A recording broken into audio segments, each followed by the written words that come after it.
So what's the verdict? Should we get started? Okay. Are we ready?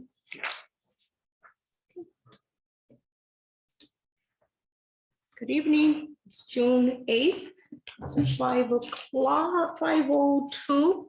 We'll get started with the special city council meeting study session. Notice is hereby given that the city council of the city of Coachella will hold a study session on today's date at 5 o'clock. City Hall, 1515 6th Street in Coachella. Said study session shall be for the purpose of discussing the following agenda. That would be the fiscal year 2023 budget presentation. Note that the study sessions are special meetings of the city council that are conducted informally. No action is contemplated other than familiarization of the council on specific topics and potential referrals to future agendas.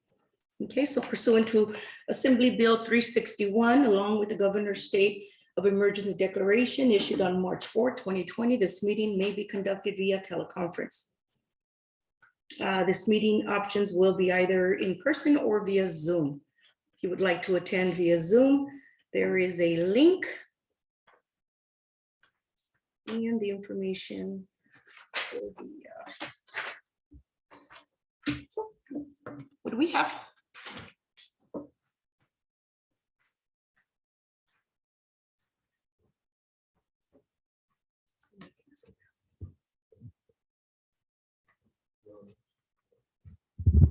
Hello. Good afternoon, Madam Mayor Pro Tem, council members. The item before you is a budget presentation of our current fiscal status. The purpose of this study session is to overlook the primary general fund budget picture and receive feedback from the council on the direction. A full budget will be presented to you at the next council meeting on June 22nd, a draft budget for your approval based on your recommendations today. Our approach this year was a little different. We asked all departments to give us their requests, and this is a budget just to indicate that request from departments. It's not the final budget. It's not the budget I will be presenting on the 22nd. Finance department has prepared all the revenue projections. Considering the current financial economic situation conditions, we have a very favorable budget proposal, very positive. We feel that certain discretionary items will be able to be approved, not all of them, but a few of them. Okay. Okay.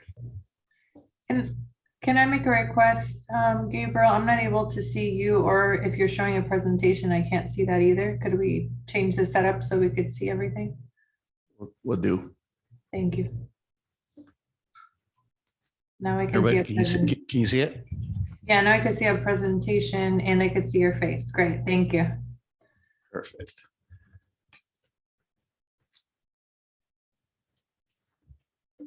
As indicated, this will be the budget request provided by every department.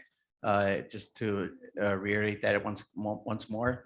Here's kind of the synopsis of what's going on. Last year, we had a total revenue of about 28.8 million and about expenditures about 28.3 million. We had a surplus about 500,000. Due to all the requests from our departments, we saw a significant increase in expenditures and in revenues. These are once again just estimated requests from department heads and won't be the final recommended budget to be approved by city council. The way it currently stands, it's about $31.6 million in revenue. We have about a $32.5 million in expenditures, which leads us to a deficit of about 900,000. Based on that, I'll bring up Nathan to give us a little bit more on specifics and details on the rest of the budget. Just for reiteration, it's just for the general fund. This does not include enterprise funds like sanitary and sewer or fire district. It's just for the general fund, which is pretty much operations. Nathan. All right.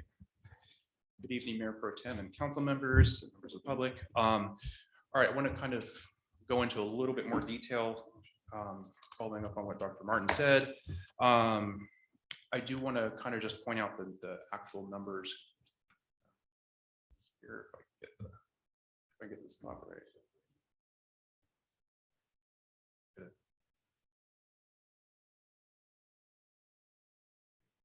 Good. Okay. All right, so looking at, I want to make a couple just general comments for guidance for council. Because terms like surplus and deficit are thrown around all the time. When we're saying surplus, all that we're saying is that current year revenues exceed current year expenditures. We're not trying to say whether that's a good thing or a bad thing. Just that is literally the definition of it. And the deficit would be the opposite, simply the expenditures that we're budgeting exceed the revenues. All that means is that if it's a deficit, we're going to be spending out of fund balance reserves. That would be a quote unquote bad thing if you didn't have sufficient reserves for all of your emergency and fiscal impact items already reserved. Historically, the city has not been in a position where funding out of reserves would necessarily be useful. At this point, we did talk about the reserves, and I'll talk a little bit more about it at the end. A deficit would be providing more services to the community. So if you have the reserves available, it's not necessarily a bad thing to provide the additional services. So I'll get into it a little bit more, but I just wanted to clarify the terms because they do get thrown around as positive and negative. That's not always the case. And then Dr. Martin did point out that these are all estimates, but I do want to emphasize that these are all, when they're estimates, they're moving. We're revising them all the way up till the time that we approve the budget. So with that being said, the first number that I do want to point out is this beginning surplus deficit for the 2022 projections. If you'll recall, I hope no one recalls in that much detail. At the mid-year, we were talking about a deficit of $307,000 was what we were going to end the year with. We've revised the projections again. They're ongoing. So we're estimating that we'll come out with a surplus of closer to 600,000, which would, once you have the $300,000 deficit that we're covering, we're probably going to end up with around $900,000 more than we had anticipated. So this is just last year coming into the numbers that we're talking about. We're looking at a significant surplus as opposed to the quote unquote deficit that we talked about at mid-year. So that's kind of a good starting point there. I do want to, this is our projected revenue that we talked about, the 31 million, 31.6 million. I do want to just kind of fill council in a little bit on how the projections work. We are taking a conservative approach here. We could take just a baseline approach. In other words, we could just say we think something's going to go up by 10%. So we could take the prior year number, multiply it by 10%, end up with that number. That would just be what we calculated. In a lot of instances here, we're looking at it, we're going, okay, it could go up 10%, but what if something happens? We're dialing it back. Sometimes it is just rounding down. Sometimes it's more elaborate than that. So that would be a conservative approach. Other alternative would be an optimistic approach, and we'd say, okay, everything's going to go even better than we expect, which we're not presenting. So we are certainly doing these projections at conservative. Then I do want to, Dr. Martin talked about these being department requests. And again, we did request, and we had run into some issues in the past with departments feeling like they needed to present lower than the lowest budget possible. And this year, Dr. Martin kind of said, yeah, we can't start from that point. We need to start from what you think you need. So these are literally what the departments were instructed to give us, was what they think they need. So these should be the full needs of the departments, not after they've taken stuff out. In my experience, this is certainly a good start to this point in the budget process when we're just looking at department requests and budget projections. Usually we're closer to, my experience has been closer to $2 million, and that gets a little bit more difficult than this, because this is before we ask anybody to take anything out. So okay. I know it seems like a big number, but it is not really it's not really where we're going to end up. It's just where we started. Do want to talk a little bit about revenue projections, more details on them here. There are a massive number of inputs, so I'm trying to just pick the ones that kind of stand out. If anybody has any specific questions about anything, by all means, at the end, just kind of let me know. I've got quite a few of them in my head, but these are the ones that definitely stand out. I did want to just talk about a few of the assumptions and then a couple of actual things that stood out. So, for example, sales taxes being one of our largest revenue components. That we held it consistent with 2022 projected actual numbers. And we have most of the year. We're missing 2 months. So we're relatively solid on the 2022 numbers. Going into 2023, the city does hire a tax consulting firm, Muni Services, and they are actually projecting a 8 to 9% increase going into 2023. We looked at it conservatively. We said, well, you know what, we're just gonna call it even. So as an example of one of the inputs that we're using for projection, property taxes, we know that property values are going to be impacted by interest rates, but there's always a lag. That's why you have the supplemental assessment. So we're likely to see not 30–40% increases even if the market continues, but we didn't think it was reasonable to say none. So we ended up just using like 3% as a 3, yes. Utility users tax, we did a small decrease. In the city, the utility users tax has been pretty consistently, if not anything, growing slightly. But outside of the city, some of the services have gone to internet, so that's been declining. So we did do a slight decrease there just to be conservative. Just not to run through everything, but business licenses, we held that flat. Construction tax, we did increase by 4%, but that was based on an evaluation of our assessed values, and the increase in assessed values based on business building permits, applications and such. So that was increased. Franchise went up 7%, but that's because Vertec did have an increase in the rates, so that directly translate. And cannabis tax we held flat. So those were just to give everybody kind of a big picture on where the revenue projections came from, because obviously they're the biggest component of this whole picture. That's what we were looking at. You will see, just kind of looking at this when we do the comparisons, other revenue category did go up close to $400,000. The biggest piece of that, though, is the lease payment from the water authority for the water system. So that accounts for $320,000. So that is why that increased. Then you'll see on the operating transfers, and these are transferred from the police for the public service CFD for police, fire, gas tax coming in. So they just simply increased police and fire transfers came in a little bit different. These are the fire is flowing through the fire authority, so it's not a direct translation of numbers, but these are just kind of the pieces that are flowing through here. So just want to give you an overview on the revenue side. Obviously the one that we are working on is subject to change is the expenditure side. So kind of shifting focus here. This is the expenditures. We're looking at expenditures in under two different categories. One would be personnel, and then the other would be operating. They are distinctly different and have quite a bit of different characteristics. Departments did identify 11 new positions as needs for the departments.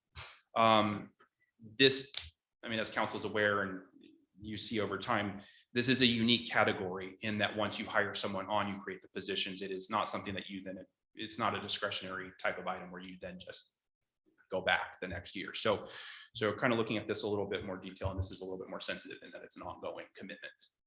I do want to point out a couple positions here because there are stories that go with them. They're not just necessarily, we should just add people. This senior management analyst in public works, you'll notice that it's $80,000. That position fully burdened would cost quite a bit more, but a good portion of that would be for the LLMDs. So they'll be basically looking at splitting half their time with assisting public works with contracting, general, and then 50% contracting for LLMDs. So that position's a little bit unique. Moving down to the finance temp, the department or the finance position, department assistant 1/2.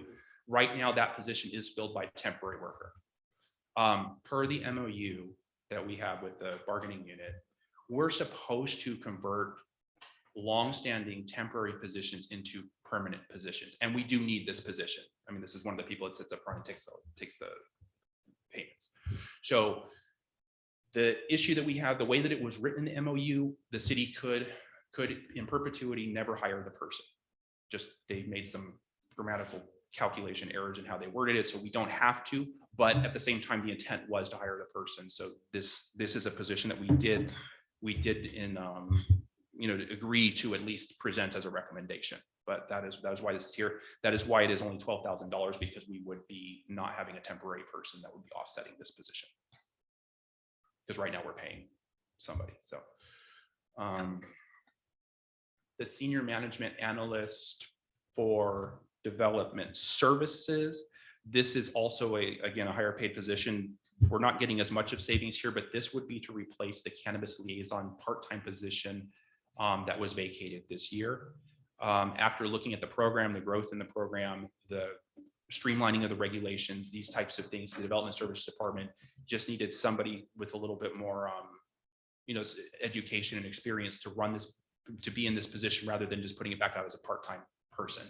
So it's a full-time position. Yeah, so this would be a full-time position. Obviously, it would have the cost of the benefits, but that was the idea behind this position. It was also felt that they would be able to assist with other department needs in any time that they weren't working on cannabis. So it wouldn't just, it was overall beneficial to the department in addition to just the cannabis program. Building official, this again, the cost shown here is less than the actual cost of the person. However, this right now is contracted. So it would not be a situation where we would have no contracted building services, maybe primarily for structural engineering, major structures, that type of thing. We still need to contract out some, but the day-to-day would be brought in-house with, if we were to hire a building official, we would be contracting that out. So there would be savings there, and that was kind of the idea behind that one. Department Assistant 2 for Human Resources. There's no story or offset to this one. They are just swamped. The labor markets right now are crazy, and they just need help. So that's that position. And then the last one being the Department Assistant 1-2. This is to assist with grants.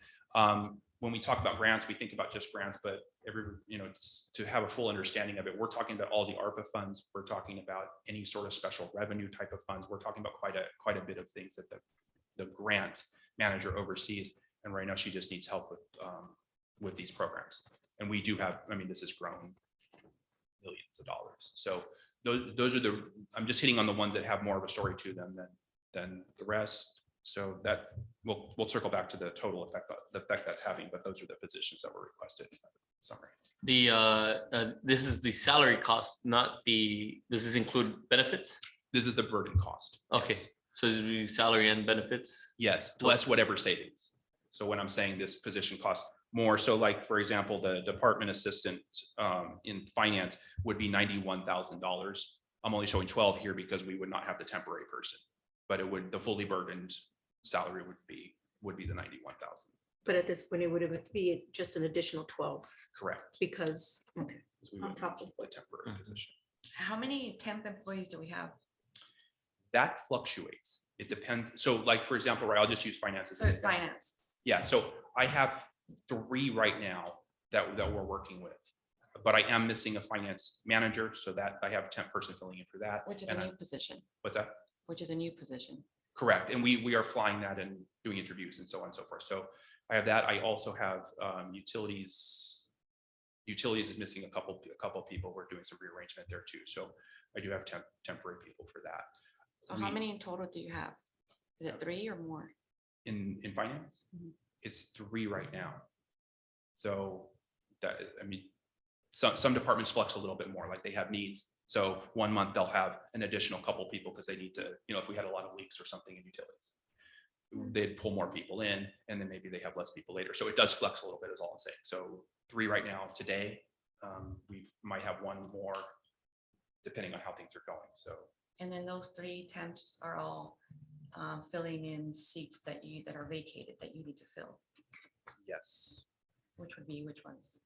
It would be- So Well, the we- finance manager is a new position, and then Well- the 3 are, the finance manager is new, but it was replacing an analyst. So I am missing the analyst. that was just working the finance department or split between another department? It was working finance, but it was handling some of the budget stuff from another department. But right now we're in the middle of the budget, so I do have that filled with a temp. So, and then I have the customer service people at the front, because we did have one go elsewhere. And then, so we're filling that position until we're discussing with the unions how to kind of structure the wording of those positions. So in the interim, we have those filled. And then is that the new vacancy that just came up in finance as well? Yes. So are you gonna need a temp to fill that temporarily until you fill that seat as well? So we have someone filling it. or we wouldn't have the Temp. counters. A temp as well. Yeah. Mhm. Correct. That's And kind of how then, it's, and then do we have temps working in public works as well? we have temps working in public works and utilities, yes. So after, if you can send me how many temps we have for each department, I would like to know. And then are they filling vacant seats? So for like public works, these are new positions. The maintenance workers is what you're referring to? At the top. Well, I mean, so there's 5. So are they all new positions or are we talking about vacancies as well in there? So these are new positions. New positions. Correct. Right. So the 3 temps or the temps that are working in public works, is that something that we can also, let me back up a bit. I've had a concern about how much we're contracting out and then how many temps that we have and then how much money we can actually put into new positions, which each department has provided here. And then, so that's something that I want to weigh in with each department is that, are those temps absolutely needed? And if they are, and per what the union requires, if it's a long-term, if they're filling in that seat for a long term, is it something that we also need to look into filling as well? We do have a separate tracking of temporary workers, so. Okay. Send you that. and then we can- You're These right. positions are in addition to the temps that we currently have. Sort of, or some. Yes, I think the bigger answer is yes, except for the ones here that would replace temporary workers. The one, the 12,000. The 12,000 would, you have one on the agenda that will Also, okay. also, so there are a few that would be replaced. So I'm assuming the purpose of utilizing a temp service is it's a lot less expensive because you don't have to pay them a lot of the. Sometimes yes, but in this case, no. Okay. Right now, it is simply that we cannot fill the positions and get things. We just can't keep up with the demand with the levels being reduced. We really need to be full staffed right now. As you can see, we need more staffing. So if we have missing positions, then we actually have a problem now. So you're saying you can't fill the positions because we don't have enough applicants? Are we in the cities kind of in the same predicament that counties and states are feeling, where there's just a lot of unfilled positions, not enough employees? Is that Yes, one of the problems? that is the bigger problem, especially on the more experienced positions. Sure. I mean, I literally, we had finance manager out, and I mean, we were, in a kind of a back and forth with another local city. Then it just came down to who had the shortest drive for the applicant. So it's just kind of where we are with some of this stuff. Okay. And in the meantime, we have to get stuff done. So Sure. we're backfilling with You need bodies to do the work. Okay. not the most efficient way, not necessarily trying to be cheaper, just simply have to get something done. So. The work needs to get done. Mhm. Understood. Okay, on this slide here, now we're switching to operations, not personnel related. The only thing that I really want to do on this slide is kind of draw your attention down here to the total operating increase, budget increase for the request is a little over $3 million. So I'm going to go into what actually is causing this, but that's our overall request increase. So let me just skip to where we have the details. All right, so we're looking at this as basically non-discretionary and discretionary items. That would be the breakdown that makes it, and that we can kind of work from. Non-discretionary would be, we can't change it in the short term, and we require some kind of contractual change. Like, for example, we could decrease the services with the sheriff's department, but we have to amend the contract, and it would take some time to do that. So we wouldn't call that discretionary. We would call that non-discretionary for purposes of what we're talking about here. And then discretionary would be, needed services, but they're not required necessarily to maintain the current service levels. So that's the categories that we're breaking down into. So as you can see, out of the $3 million here that we have in operating, well, this is combined. So out of the $4.3 million personnel and operational, out of that, $2.3 million is really not discretionary. Most of these council is very familiar with and makes sense. Obviously, we had salary increases and such that for personnel. Fire services did go up. Special events had something of an increase. This is a little bit to do with the fact that we didn't budget them all last year. I tried to meld between what we added and what we didn't include because of the COVID. So police services also went up. Insurance, I think we all were kind of expecting that across the industry. I mean, they're really struggling across all the different insurance industries right now. This is just a massive increase going across the board. Planning reviews, this is costs that are directly associated with increases in planning revenue. So we said that we have something of an increase of 4%. So we obviously are going to have, I mean, the more we have, the more you have to pay. So that was not something we can not do. And then this is the increases. I mean, think about like a cost for small software, just for program to look up properties. Some of those types of things are increasing across the board, across the department. So some of this is just small stuff that we're not going to try to go into. Probably comes to that, but you know, this amount is what we come up with. And then so that gives us the 2.3 that we really can't do anything about. So we need to cover that out of revenue growth or reserves. But in this case, we have revenue growth to cover that. Then we get into the discretionary items. We talked about the personnel additions. That was its own little issue there. Then we have some bigger items. I'll just run through them real quick, but we have traffic and streets condition studies. These need to be done. We're required to do them. Engineering wants to get going with them. So that was something that they did request in their budget. Street striping our major arterials.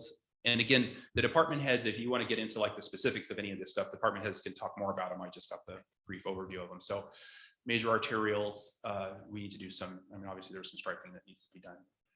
Mobile reader boards, these would be like the trailers that display messages and whatever the case is. Right now, we're just renting them. So Public Works would like to just have them available. So Purchase them. yes, and just have them on hand. Tree trimming, I think council had some concerns about the style of the tree trimming and the frequency. So the $110,000 requested increase was to address some of those concerns. Park repairs to shade structures. I think that's a need that's out there. So that was the request, the estimate and request for that. Sierra Vista Park restroom replacement. I'm told that's not in great condition. So that was requested. Police did request again, and I know that council has talked about this in the past, but the license plate readers for vehicles. And then there were some facility uplifts that were requested.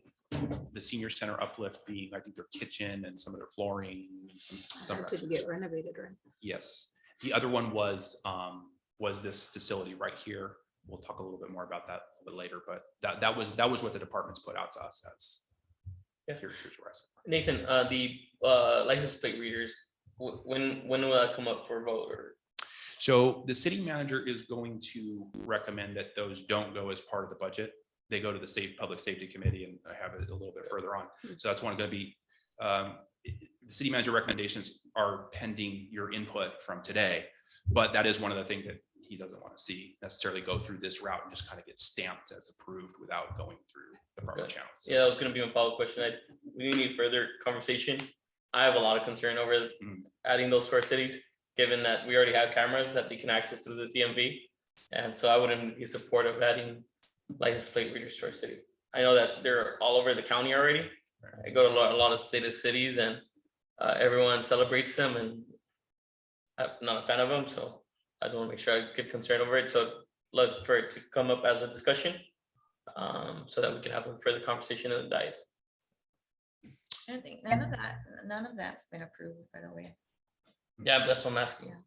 Yeah, I want to follow up on that point. And I was going to ask the same thing.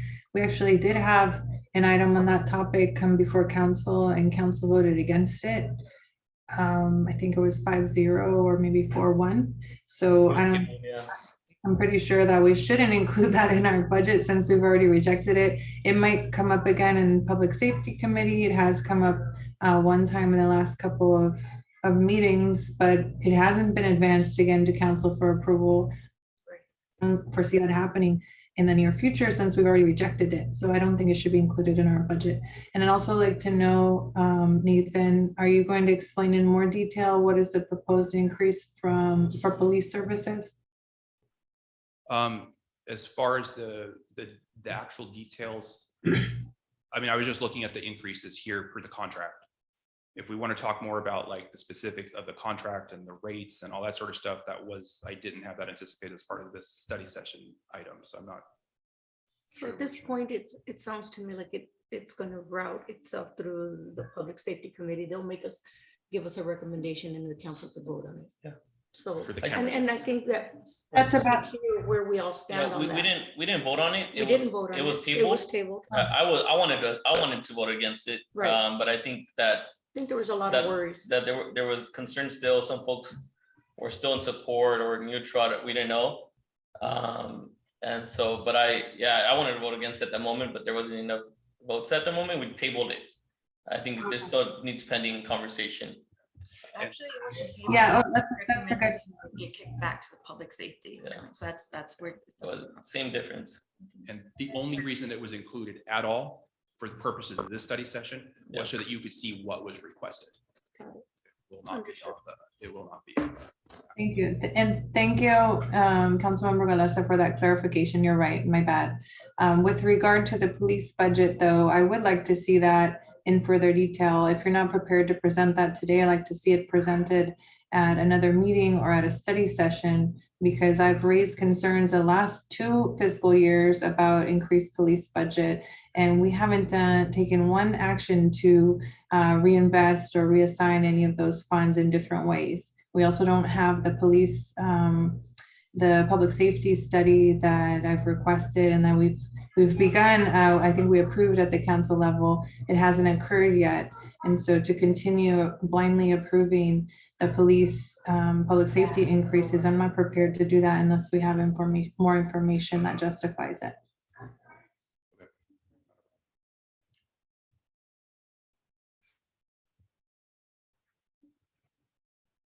Okay. Any questions about any of the other items on the list before since we're talking about? No much needed. Thank you. All right. Let me- Can I go to the next slide?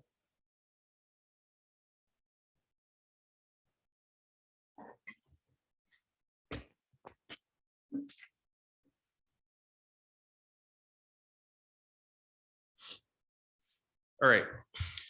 So then, once we have the pieces, the revenue and the expenditure kind of lined out as to what we're talking about, I did want to look at the historical budgets a little bit here.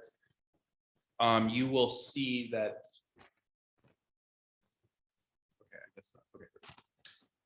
You'll see that due to COVID, we did have in 2021, we did have a deficit budget approved. It turned out not to be as much of, or turned out not to be deficit at all. We simply didn't know what was going to happen for COVID. Last year, we did have so looking at the approved 2021-22 budget column, you'll see that council did approve a surplus of a little over $500,000. And then this year, starting at the department requests item, we're talking about the $978,000 deficit. However, the city manager does have certain items that were going to be excluded here due to other concerns. So I'll just kind of go in order since I can't move the pointer across. So if you look at the maintenance workers listed, there were 4 of them that were in public works. Not recommending that those get approved through this budget process right now. More study is should be, needs to be done on those positions versus what the duties are, and that's something that's being looked into a little bit more. There is another concern with this one, not to get too technical here, but you should not have we shouldn't have our non-discretionary permanent items or personnel. The increases shouldn't increase more than the revenues. So if we were to take the total $900,000,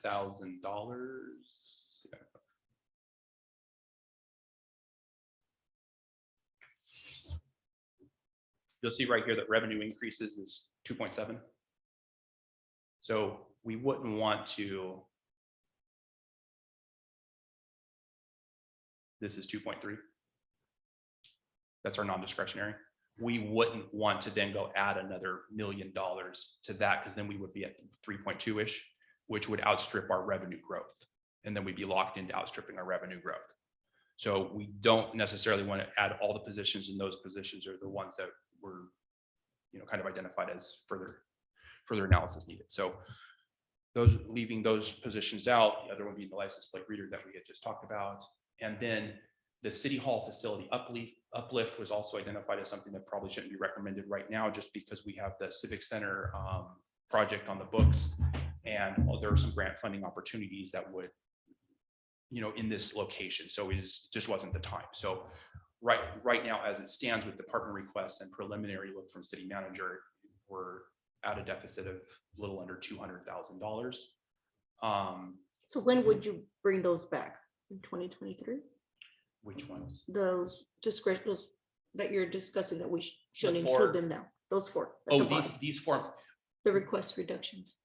So When- if we could bring it back as individual items over the year, if it's just Depending on.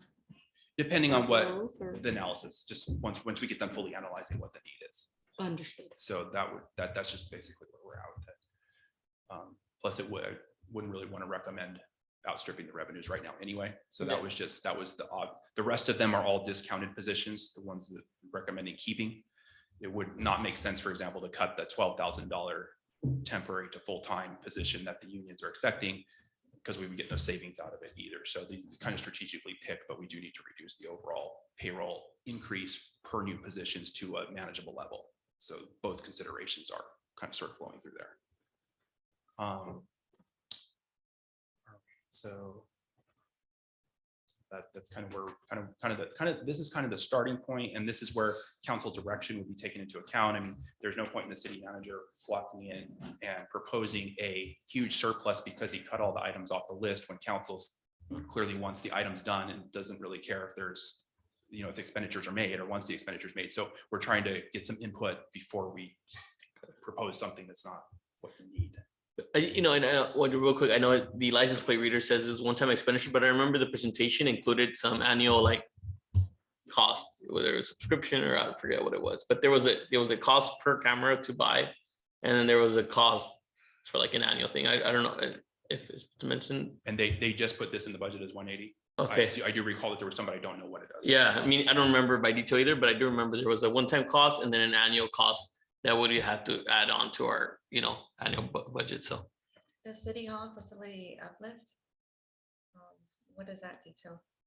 The idea was to refloor, repaint, kind of fix the council chambers up, like the bathrooms to a certain extent. So that was the The idea. door so that it doesn't slam and scare us all Well, each we time. probably should try to fix that. Yeah. But, yeah.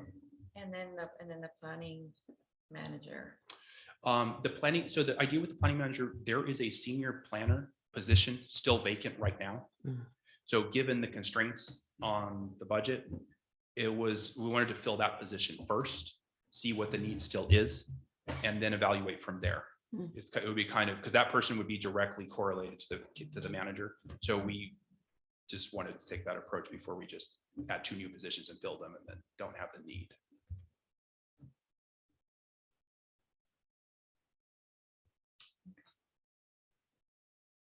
Okay, so kind of backing out, zooming out a little bit here.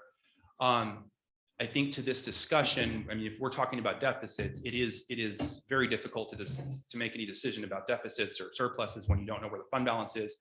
We did talk about this recently. This $6.7 million here, this is the economic reserve that the council approved and passed, and this is our 3 months of our operating budget. That would be for emergency situations, i.e., a major recession, something like that. So council does have that fully funded at the levels that were recommended and council did approve. I mean, this is not like we're still trying to top this off or anything. This is there. Then the other piece, we do have assigned fund balances, and we went through this at the mid-year. One of the bigger pieces being the land sale that we're not including in what's available because additional land purchases are going to be needed, that sort of thing. And then we have $2.7 million that is really right now, the city has no actual purpose identified for it. So that's truly the funds that you would, it could be used to provide services that we don't have services identified for right now. But keep in mind that the total here these are all at council discretion. You could change the uses at your discretion, is $16.8 million. So this kind of gives you some scope of if you were to run a surplus, I mean, a deficit in the budget, you'd be running it against this fund balance. So it's a little bit different than if you're running it against one that's not fully funded. How much of that fund balance can we put away for our own police department? We can assign however, to whatever level council wants to on it. Right now, without changing anything and without messing with anything else we've discussed, you could put the $2.7 million away Got it. and not affect anything. Good, okay. The unassigned 2.7 million, is that really put aside? Is it more for like emergency type No, so- usage or? That's the piece that is 6.7. put aside for nothing right now. We have no purpose identified for 6.7 is for emergency. emergencies. And the 7.4, we have various identified purposes for it. Got it. So that unassigned, what's a- Yeah. So the, Can and I the sign is start? accounting that deficit you just talked about too, or how do we connect the dots here? No, so this is what we have right now. So if we were to do a Perfect. balanced budget, we would, this theoretically, obviously it all being an estimate, we would end up leaving it at 2.7 available. If it was a balanced budget, 0. Okay, so right now we're at, it's estimated cost overall, you have about $1 million. Estimated. The other one's like $900,000 that No, you no, have? the deficit right now is about 200,000, Okay, 181. perfect. That was really, we're at this number right now. Okay, Today, perfect. we're right here. Oh, good. And then that has a license plate reader, so it might be even at 0. Well, no, so that's what I'm saying. So you started out at 970 Okay, and then you took out all these pieces. Oh, One of them being perfect. the license plate reader, and you ended up at 181. So right now, if we were to do all the projects that we talked about and just kind of propose it as is, mhm. then you would end up taking $181,000 out of your 2.7 million. Is Oh, essentially good. How you tie them together. Okay, But this is not including possible traffic enforcement either that we've just been reviewing. Correct. So, so actually so on here, traffic, so this, if we were to consider the traffic patrol officers, which was the question from the last council meeting, as you can see, you would have two options, right? You would either fund it out of your $2.7 million, or you would need to reduce the discretionary items by taking some things out of this category. That would be the two possibilities. the 180, that 180. Yeah, so that's just where the numbers leave us, and not necessarily, I mean, obviously what council wants to do with it is the question, but that would be where we're not discussing that today, are we? No. No, it's just that we had at the last meeting had been brought up as let's kind of consider it in light of the budget numbers. Yeah, I think it's just funding 2 motorcycle, since it's come up, it's like, it just doesn't make sense to me, like, because they work in pairs and they had to do 2 motorcycles and 2 police officers and, and then what if they need to arrest someone for doing DUI, they have to call now one of the vehicles to come in and pick them up, it's just, Try to pass the I don't know, I'm not, I know it was an informative item, so that's why I didn't bring, I don't want to discuss much, but It's coming back. It's yeah, and when it coming comes back, then, we'll discuss further, but I just think it's sort of like, they're working is 2 and most probably everything by 2, so they work effectively, plus taking consideration that when they need to pick someone up, then they need to call another officer to come in, it's just, I don't know, I'm not a fan of it either, so. So council would prefer to see that item just completely separate, not part of the budget discussion. Yeah, I think so. Well, I think that, I mean, it's not added on here. I mean, I agree. I don't know why the license plate reader was on there either, but again, this is just things that we're looking at. Mhm. It hasn't been approved. It hasn't gone through the process. We're just taking a look at these numbers, that's all. We did ask for traffic to come back, and it still has to go through the process. It's not gonna come back right away. And so there's still a lot of discussions and things that we need to review. All right, well, I think it's in here so we can plan ahead, right? So it's just, It was just a discussion, because theoretically, if you wanted it part of the budget, then you could recommend it, but it would increase the deficit, and then you'd just be recommending a higher deficit. As far as funding it, that would not have anything to do with approving it, which then would have to come back later for you to approve the contract itself. But if it's easier for council just to have that discussion and approve the funding, if it's approved, and the contract all at the same time after it goes through all the processes, then that would just leave it out of this discussion. Correct, that's better. All right, so then we are seeing some turbulence in the financial markets, as everyone is aware. The higher interest rates are certainly, putting a bit of a change in how things are flowing. As far as the way that we're looking at it, though, I mean, the fundamentals are strong.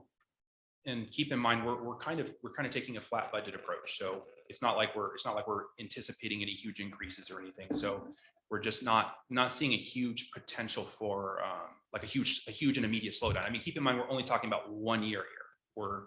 We're just talking about the next 13 months from today. So we're just not seeing, and keep in mind, you have an emergency reserve of $6.7 million. We're not seeing anything on the horizon that would come up that would be like, oh, we missed that, unless it's some sort of black swan event type of thing that we just can't predict. And we're obviously, you wouldn't want to budget to that, because you'd always be not getting what you wanted done because you're afraid of. So realistically speaking, though, barring any of that, it looks like things will remain solid for the next year. And then, yeah, so an actual crash, we're just not seeing where that would come from in this particular budget year. So just some bigger picture guidance on it.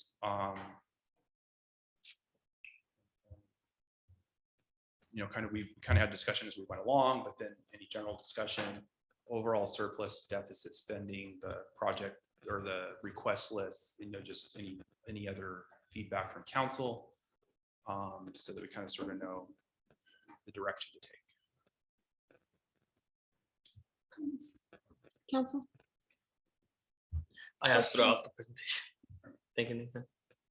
Yeah, same, I'll ask the same thing. Is I want to see how many temps we have, see if they're absolutely critical to have, or if they can be tied into any of these positions. I know that if the departments are asking for them, I know that they've done their due diligence, and I know there's a need. That's the reality, specifically in public works and in the planning department. They've seen an increase in housing and many other types of development, and also with cannabis. That was something that we didn't think was going to take take so many hours of employees in that department, and so I know that there's a need there as well. It's just kind of now looking at what is absolutely critical, and what we can actually put through, and how fast we can put it through, or if some things can wait maybe a couple of years, is something that we need to really dive into and look into. But I know if the departments are asking for them, I know they need them. That's the reality. And so if we can see the budget and see if we can make cuts in any other areas, then that's something we need to take in consideration. The last question I have is, due to where housing is going in right now, and obviously those costs are increasing, interest rates are increasing. And so do you not see that affecting us at all in the next year? It will have effects as far as the actual interest rates effects on our investments and our actual borrowing. We did position ourselves relatively well. We refinanced a couple of issues during the low points. As far as investment earnings, we hold the investments to maturity in general. So I don't see it having a dramatic effect directly. Indirectly, clearly, if the housing market slows down, some of the building would slow down. We are projecting a 4% increase, so we're not relying on anything staggering there. And that would slow development a little bit, kind of outside of it. I don't see it having an effect on property taxes during this year. If we had a slowdown, it could have a major effect, but it would be following that for the most part. So it's kind of And sales tax? Sales tax is driving me nuts. It keeps increasing. We had the Wayfair decision came into effect a couple of years ago, kind of in the middle of COVID. So the distribution got changed as to how the sales were distributed. Amazon sales, out of state sales, that sort of stuff. The city has seen massive increases because of just resulting from that. And if you'll recall, part of that $7.4 million was an assigned amount that we kind of left in reserve and said we shouldn't use until we're sure about the sales tax projections. But I just got the May amounts in, and you might even see slight revisions to the revenues, because the idea was to keep them level with last year. But May came in, and that by itself is a couple $100,000 at least. over what we had projected through the end of the year. And so that is continuing to surprise. Gas healthcare. prices, is that gonna affect us? Is it, are we seeing an increase due to the prices going up or a decrease because people are not buying as much gas because of the price Oh, we're seeing increase. increase? Yeah, so see this over here, we're down at the bottom there, we can barely see, but the $260,000. That was additional gas tax transfers that we're anticipating coming in because of the gas tax sales. And keep in mind that oil prices are high, Right, but what is also driving gas prices was the increased tax rates that came into effect when when oil prices were low. So we're even higher than we were when oil was higher per barrel because the taxes were added in. So we're seeing the tax increases from the fuel sales right now, got it. kind of across the board. So Okay. And then my very last question is, what about a recession? Have we taken into consideration of a possible recession? yeah, so of course, there's going to be recession. They always occur. The likelihood it's going to happen in this year, I just don't see that as a high likelihood, especially to the point where it's going to blow our whole reserve contingency plan out of the water or anything like that. I mean, personally, I think things will slow down a bit here because of the interest rates, but I don't see anything necessarily outside of some event that we can't predict right now, kind of causing an immediate and rapid crash. Any further questions from council? I have a smaller question.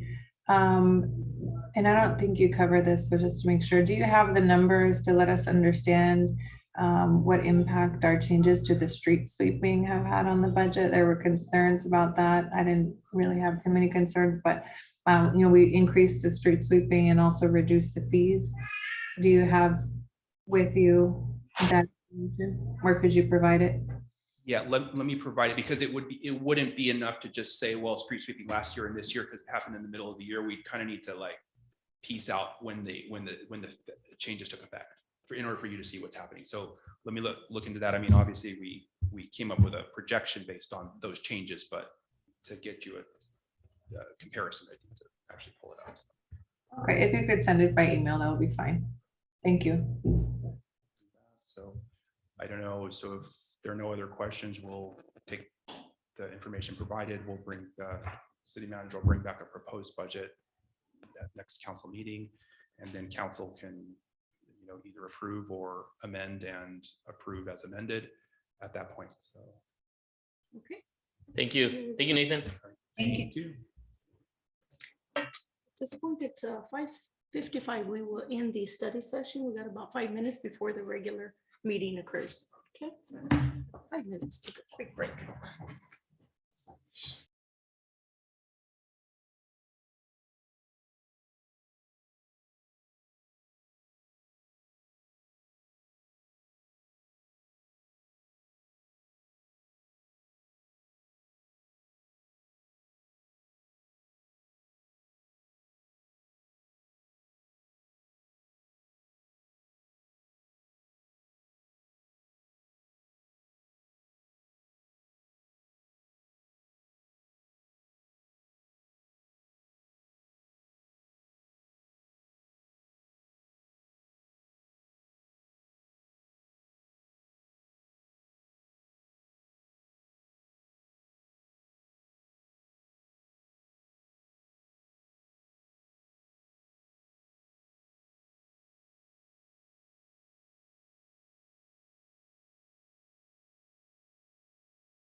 We'll, it's a 6:05. Good evening. It is June 8th. Our regular agenda for our meeting. This is the City of Coachella regular meeting of the City of Coachella, the council sitting as the Coachella Sanitary District, Coachella Fire Protection District, Coachella Financing Authority, Coachella Educational and Governmental Access Cable Channel Corporation, Coachella Water Authority, and successor agency to the Coachella Redevelopment Agency. Pursuant to Assembly Bill 361, along with the Governor's State of Emergency Declaration issued on March 4th, 2020, this meeting may be conducted via teleconference. This meeting option will be either in person or via Zoom. In-person meetings, public comments can be received either in person, via email, telephonically, or via Zoom with a limit of 250 words or 3 minutes. In real time, if participating in real time via Zoom or phone during the public comments period, use the raise hand function on your computer, or when using the phone, participants can raise their hand by pressing *9 on the keyboard. In writing, written comments may be submitted to the City Council electronically via email to cityclerk@coachella.org. Transmittal prior to the start of the meeting is required. All written comments received will be forwarded to the City Council and entered into the record. If you wish, you may also leave a message. There's a number 262-6240 before 5:30 on the day of the meeting. Live stream of this may be viewed online by accessing the city website at www.coachella.org and clicking on the Watch Council Meeting tab located on the homepage, and then clicking on the live button. Okay, so we're in a call to order. Can we get a roll call, Madam Clerk? Yes, Councilmember Beaman Jacinto did send us a notification that she will not be at this meeting. She was at the study session. So Councilmember Delgado, Here. Councilmember Galarza, Presente. Mayor Pro Tem Gonzalez, Here. and Mayor Hernandez is also not here, correct? Correct. Madam Mayor Pro Tem, just for the record, to indicate that Mayor Hernandez is at a work obligation, and Councilmember Beaman Jacinto indicated that she is giving remarks at a local school graduation ceremony. Very nice, thank you. Okay, so we will, virtual meetings, I have to say the resolution number 2022-49, a resolution to continue fully or partially virtual business meetings. This is AB 361. So we can start by approving the agenda. So at this time, the council, board, corporation, authority may announce any items being pulled from the agenda or continued to another date, or request the moving of an item on the agenda. Are there any items we would like to pull? We approving the agenda? Do we have? No to approve. Second. Second. Okay. So we can start Didn't- now by the pledge of I apologize. I didn't get a clear visual of the first. Was it Councilmember Delgado? Yes. Oh, thank you. I'll go ahead and take roll. Councilmember Delgado? Here. I'm sorry, I. It's okay. Councilmember Galarza? Aye. Mayor Pro Tem Gonzalez? Aye. Okay, so at this point, we will start with our pledge of allegiance. Will Councilmember Delgado lead us in the pledge of allegiance?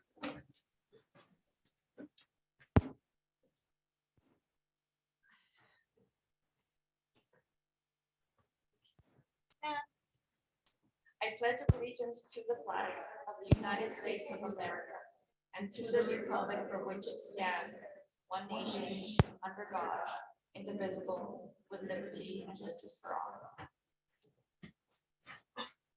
Thank you.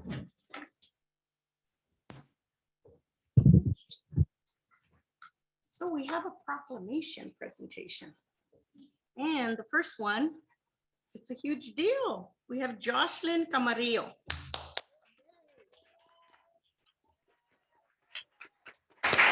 We're here to congratulate her on 2021 USA Boxing National Championship. So Neftali Galarza, can you please? Councilors. Yes, of course.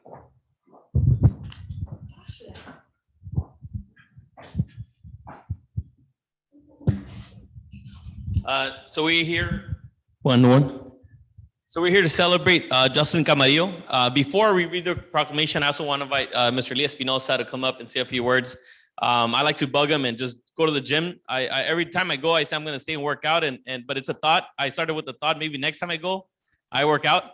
But the good thing about visiting Lee is that every time we visit him, he doesn't make it about Lee. The gym says Lee Espinosa, but that name carries a lot of youth, a lot of folks that were at one point youth and now are champions. A lot of youth that are continuing going there, and he always shows off everyone. And one of the last times I was there, he introduced me to Jocelyn, and he says, "Hey, we need to recognize this young woman. She just won all these things, and we haven't made enough noise about it." And so, well, let's get it done. And so, Mr. Lee. I might have to give the phone to the father. Come on. Even better. Come on.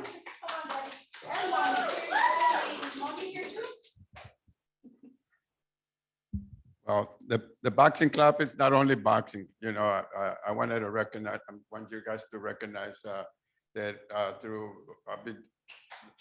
the city is sponsored us for about 38 years or 30 some years, you know, that we've been there. We started at right here at the fire department, and then we built 3,000 feet, and then 2,000, now it's 9,000 square feet. And we done it on donations, you know, that people believe in us, the big people, because it's not only boxing. We got kids that went to college and they all got, and the guys they box and they became world champions. They're really great. Now they got their own companies, they got everything. Pancho Segura, the kid that I started, if he wouldn't have went to boxing, for sure he would have killed somebody or got killed. Because when he was 13 years old, the school didn't want him or nothing.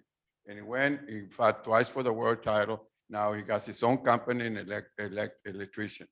So you see, very good at everything. A good man, family boy. Now he got 13 kids.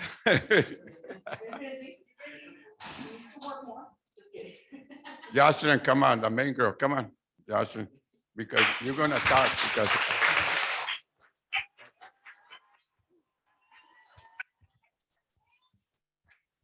I didn't prepare a speech or anything, but I just want to thank all you guys for coming out, and thank you guys, the city of Coachella, for recognizing me. This means a lot. When I first started boxing, you know, I didn't think anything much of it. So I mean, now that I'm here and I have this on me, I just feel, I don't know, I just I feel really happy, and I'm so glad that you guys are out here to share this moment with me. Thank you. Oh, right now, #1 in the US. And I'm gonna keep working hard to continue staying that way. Dad, you want to say a few words? No, okay. Oh yeah, I have a few upcoming fights. My current fight is gonna be in LA, I think. Yeah. Yeah, for the green belt, I'll be fighting for the green belt that I got invited to by Mauricio Saleman, the WBC president. Yeah. But now tell them about the picture. Oh, I was able to have the opportunity to, oh yeah, I was able to have the opportunity to go to the Drew Barrymore show. Yeah, so that was an incredible moment. I was able to fly out to New York. And yeah, that was probably one of the highlights of my life right now.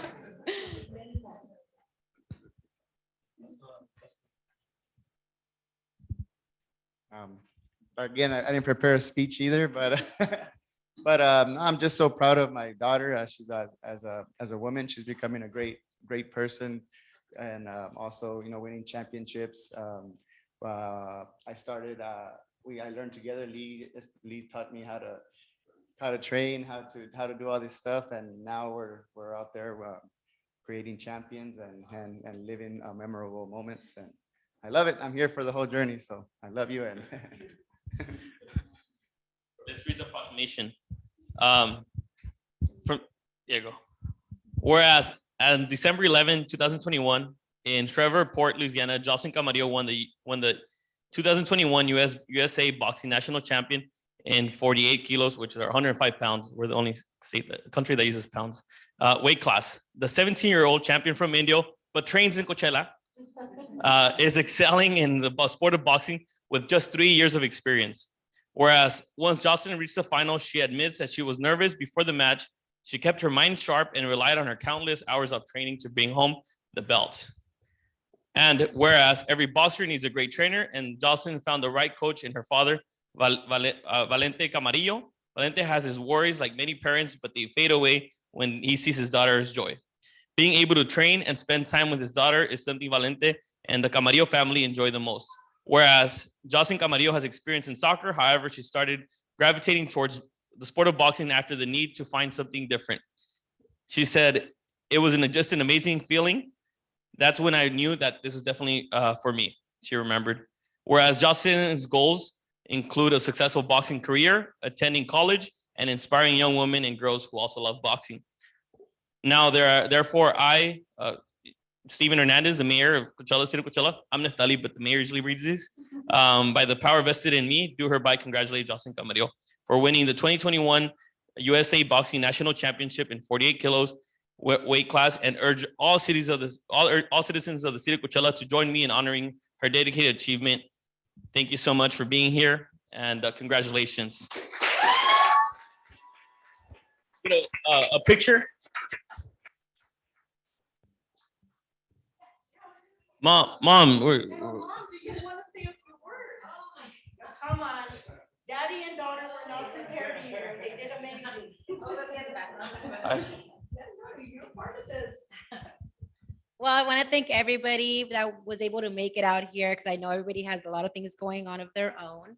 And just to be able to have the support from the community, from family, from friends, it really does mean a lot to her. I know that she works really hard to get to where she is now and where she's going. And also I want to thank everybody here, because it wouldn't be possible without all of you here in the room.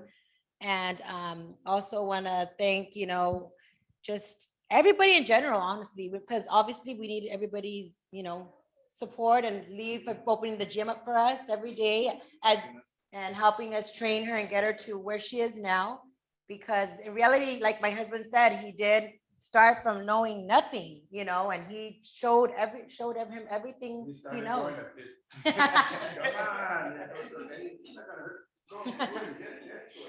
Yeah.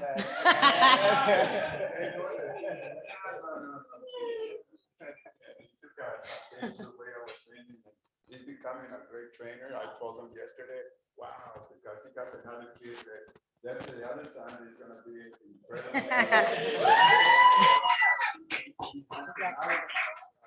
Yeah. Yeah. The kid is Exactly. 13 years old, but man, Oh. I don't think he can do suffice. Yeah. Oh, she's the youngest. I told him yesterday he's gonna become a great trainer, because Yeah. she did follow him the Espinosa training. Good. Yes. Let's get a picture. So,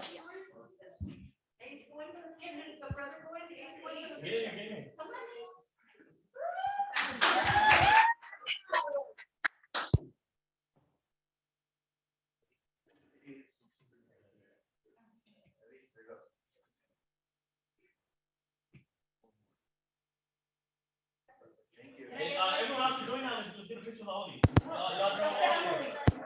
By the way, we have a lot of houses being built in Coachella, so you guys can move to Coachella too. Yeah.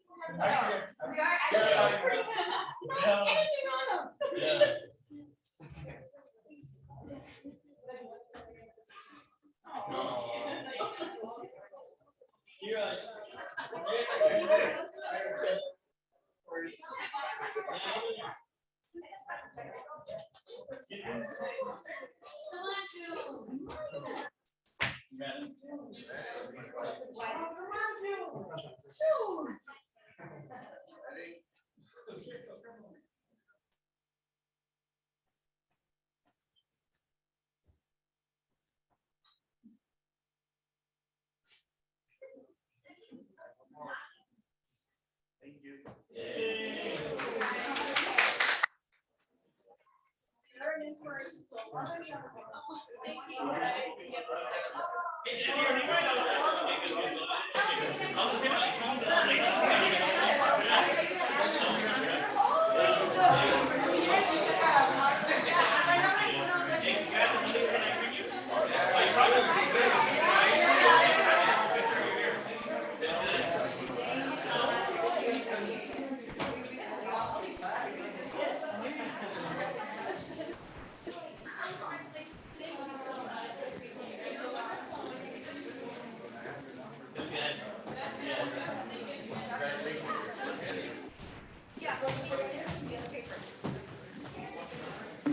Sorry, I pulled my back. Thank you, Nat, for bringing this forward.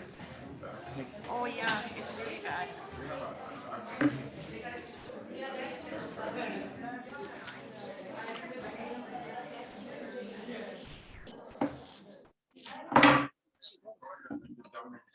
Perfect.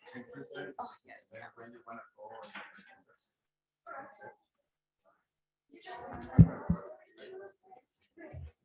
Bye-bye. Yes. Yeah, Chihuahua. Which one? My number- Thank you, Carlos. Oh, resolution. Say that again? Okay, got it. Perfect. Thank you. I'm gonna need your further guidance.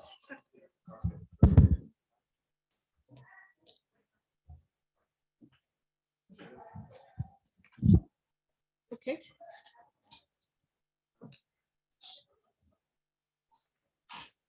We will, Correct. continue Mayor- the, Yeah, continue with meeting. We need to go back to item number 1, virtual public meeting. The item was announced, but we didn't take a vote on it. okay, so let me repeat item number 1. It is a resolution number 2022-49, a resolution to continue fully or partial virtual public meetings, AB 361. What are the wishes of the council? Motion approved. Second. I'll go ahead and take roll. Councilmember Delgado, Aye. Councilmember Galarza, Aye. Mayor Pro Tem Gonzalez. Aye. Motion carries. So we will now resume our presentations. We have 10th Annual Coachella Valley 9 City Challenge Blood Drive 2022. Good evening. Good evening, Madam Mayor Pro Tem, Council, City Manager, and guests. And thank you for pulling up that presentation. I will introduce myself. I'm Michael McDaniel. I'm the Director of Donor Recruitment for Lifestream. And we are the nonprofit blood bank that has served this area for over 70 years. Wow. It's very difficult following a national champion of celebrity. The audience is calm. Do I have control of it here or? Yes. Okay, perfect. There's an audience on Zoom. Wonderful. So, like I said, we've been the blood bank for over 70 years. We have a very simple mission, which is to help save lives by connecting donors and patients to the gift of blood. We do this by serving over 80 hospitals in 6 counties. We are the primary supplier to all of the hospitals in the low desert. We need over 500 donations a day to keep that hospital manned. We get that through our centers. We have 2 in the low desert, Rancho Mirage and La Quinta, as well as over 1,600 mobile blood drives annually, which is what I'd like to talk to the city of Coachella about today. There's a quick map of our donor centers. The ones in red are current centers. We just opened Hemet 2 days ago, and we will be opening Beaumont later this year. We are still in an ongoing critical blood shortage. I think a lot of you heard in January, the National Red Cross declared for the first time in its history an American blood emergency. We got a lot of donations after that. Blood banks around the nation did, but it's all tapered off since. We are now down to less than 2 days supply, which is critical. That means that patient lives are at risk. And here's an example of 5-month-old Paisley. She took 41 pints of blood for her open heart surgery. That's 41 people that had to come together to save her life. When we woke up this morning, we had over 100 orders of O negative could not fill. A negative is primarily used in infants and birthing mothers. That's a really scary reality as we go into summer, which are typically our hardest months. So how much blood does it actually take? Well, the really scary statistic up here is that 1 in 2 women and 1 in 3 men in the United States are going to develop cancer in their lifetime. This is backed up by the CDC's research. If you're going to fight cancer with chemo and radiation, sorry.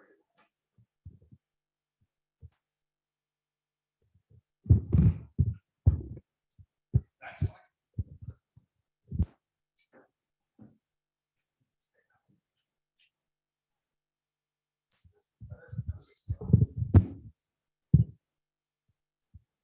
Thank you. So if you're going to fight cancer with chemo and radiation, it's going to kill those red blood cells and platelets in your body. We're going to have to replenish that. That takes about 8 units a week of red cells just to fight cancer. Gunshots, auto accidents, those trauma events, that can take up to 50 units. A liver transplant, and this is the surprising stat, takes about 100 units. We average 1 per day in Southern California. That's 35,000 units a year just going to liver transplants. And a fractured hip or joint for our seniors can take up to 5 units. And here are some common myths about blood donation. Some people think it's painful. Well, if you've ever had a shot, right, there's nothing different really than that. Another one, people think it makes you gain weight. The opposite is true. You actually burn more calories replenishing what you've donated. Another is that you can't donate if you have a tattoo. You absolutely can. If you got it from a licensed shop and it's healed, please donate. If you got it from an unlicensed place, please wait 3 months and donate. Also, people think if I have diabetes, I can't donate. A lot of people with type 2 diabetes, and it's controlled, donate blood frequently. So I hope that that dispels some of the myths for those of you on Zoom. Here is what the hospital usage and collections have been for the last 3 years. So hospital usage has continued to outpace collections for this area. And what that means is that we are a net importer of blood. So once a week right now, we're flying blood in from Hawaii because we don't get enough donations from the citizens of Southern California to support ourselves. I want to change that. We want to change that. So we've been operating in Coachella since 2008. We got 89 pints last year. Great job, especially coming out of the pandemic. I want to challenge the city of Coachella for 200 pints this year. I think you can do it. I think that you can have a lot of fun with the 9 Cities Challenge. And how can you help? Why am I here in front of the city council? I'm here because your influence matters. People trust you more than they trust me. We can post on social all day long to go donate blood, but Madam Mayor Pro Tem, if you do, you're probably going to get 10 times the response that we are, right? So that's what we're asking you to do, is at least be advocates for blood donation. To talk about the 9 Cities Challenge, this is in July and August. We have prizes for the largest total, the largest drive, and the largest per capita. And actually that includes a year's worth of ice cream. And for the first time in our history, we will be hosting a Heroes Luncheon. Every city will be gifted a table, and we invite you to honor your local heroes. So we would love to see the police chiefs and fire chiefs there.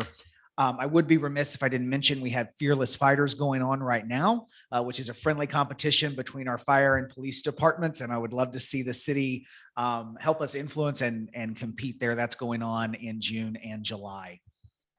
I will close with this. This is the contact information for the regional account manager, Martin Arredondo. I know he would love to wake up tomorrow morning and see at least one email wanting to host a blood drive. That would be fantastic, or something for the city's support. So I want to thank your citizens for all of your support since 2008. We're so happy that we can continue to serve you, and we look forward to serving you better in the future. Can I take any questions from the council? Thank you. Remind me your name. Michael McDaniel. Thank you, Michael, for this. It's very important. You know, the work you all do is remarkable, and make sure that, you know, families that need it and, you know, receive the help that they need, the time that they need it. Definitely would you know, ask staff to look into scheduling an event. You know, if we can do more, the merrier. That we can work with Michael and Mr. Arredondo and the live stream to be able to have something here in the city. Yeah. Let's make it happen. Fantastic. I think that you guys do, you have blood drives in the library, correct? We do. I Like believe the donating. next one is on July 21st. Okay, so I think being in collaboration with the city would be easy, but I know you do your blood drives. Do you have a flyer that you can pass on to us so that we can put onto our social media pages? Yes, so in your bags, you have a lot of literature, and then we also have digital copies. So we have pre-made Insta, Facebook, whatever you'd like, and even landing pages as well that you can post on the city website. Perfect, thank you. I'd love to get that to you. So once, Dr. Martin, we'd be contacting Livestream, right? And there's a number from Mr. Arredondo, Martin Arredondo, who I get emails quite often from, Yes, asking for blood. yes, he has been serving this area for a little over 17 years. Yes, We're Mhm. Rotarians, so he's always talking about Rotary too, so. Yeah. very nice. Well, thank you all so much for your Thank support. you. Thank you for having me. I would love to see the national champion help us promote a blood drive. I think that would Ah, be fantastic. She's right out there. You have a conversation with her before she leaves. Yes, I will. Thank you all so Thank you. much. Thank you. Okay, the next presentation would be from the Coachella Valley Rescue Mission.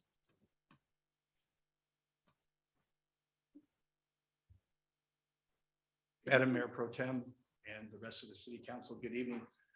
My name is Scott Wolf. I am the Development Director of the Coachella Valley Rescue Mission. And as you folks know, the Rescue Mission's been around for over 50 years. And you know that we're there, but I'm here tonight with Kimberly and Darla, our Executive Director. We just wanted to reacquaint you with the Rescue Mission and what we've been up to the last couple of years, especially with everything that's been going on with the pandemic and everything that's been going on. We just wanted to come before you tonight and just let you know what we're up to and just make sure that we've reacquainted ourselves with the city of Coachella. And just first and foremost, we just want to say we're so very grateful to be a part of the city of Coachella family, especially since we have a business just literally on the Yes. next block. And we're very grateful to be part of the Coachella family. So thank you very much. My favorite thrift store. My favorite Yes, thrift. you like Yeah, them they guys so have much. so much nice things in there. I'm sorry, You're probably the one that beats me to the nice things. They upload I them on do. Facebook, and by the time I get there, they're I gone. have They're many. like, Right. But But, No, they have- you know, the Coachella it's a Valley great Rescue system. Mission started in 1971, just as a small little soup kitchen. And the piece of property that we originally on is now vacant. We're planning on rebuilding another thrift store right there. But when we moved over to the property that we're on now, right there at the corner of Manila and Van Buren, you know, we expanded quite a bit. We've expanded our capacity. We're over 225 beds now. And we're doing a lot this year. And we're moving forward with lots of plans for the future. One of the things that we're doing as it pertains to how we're doing business this year.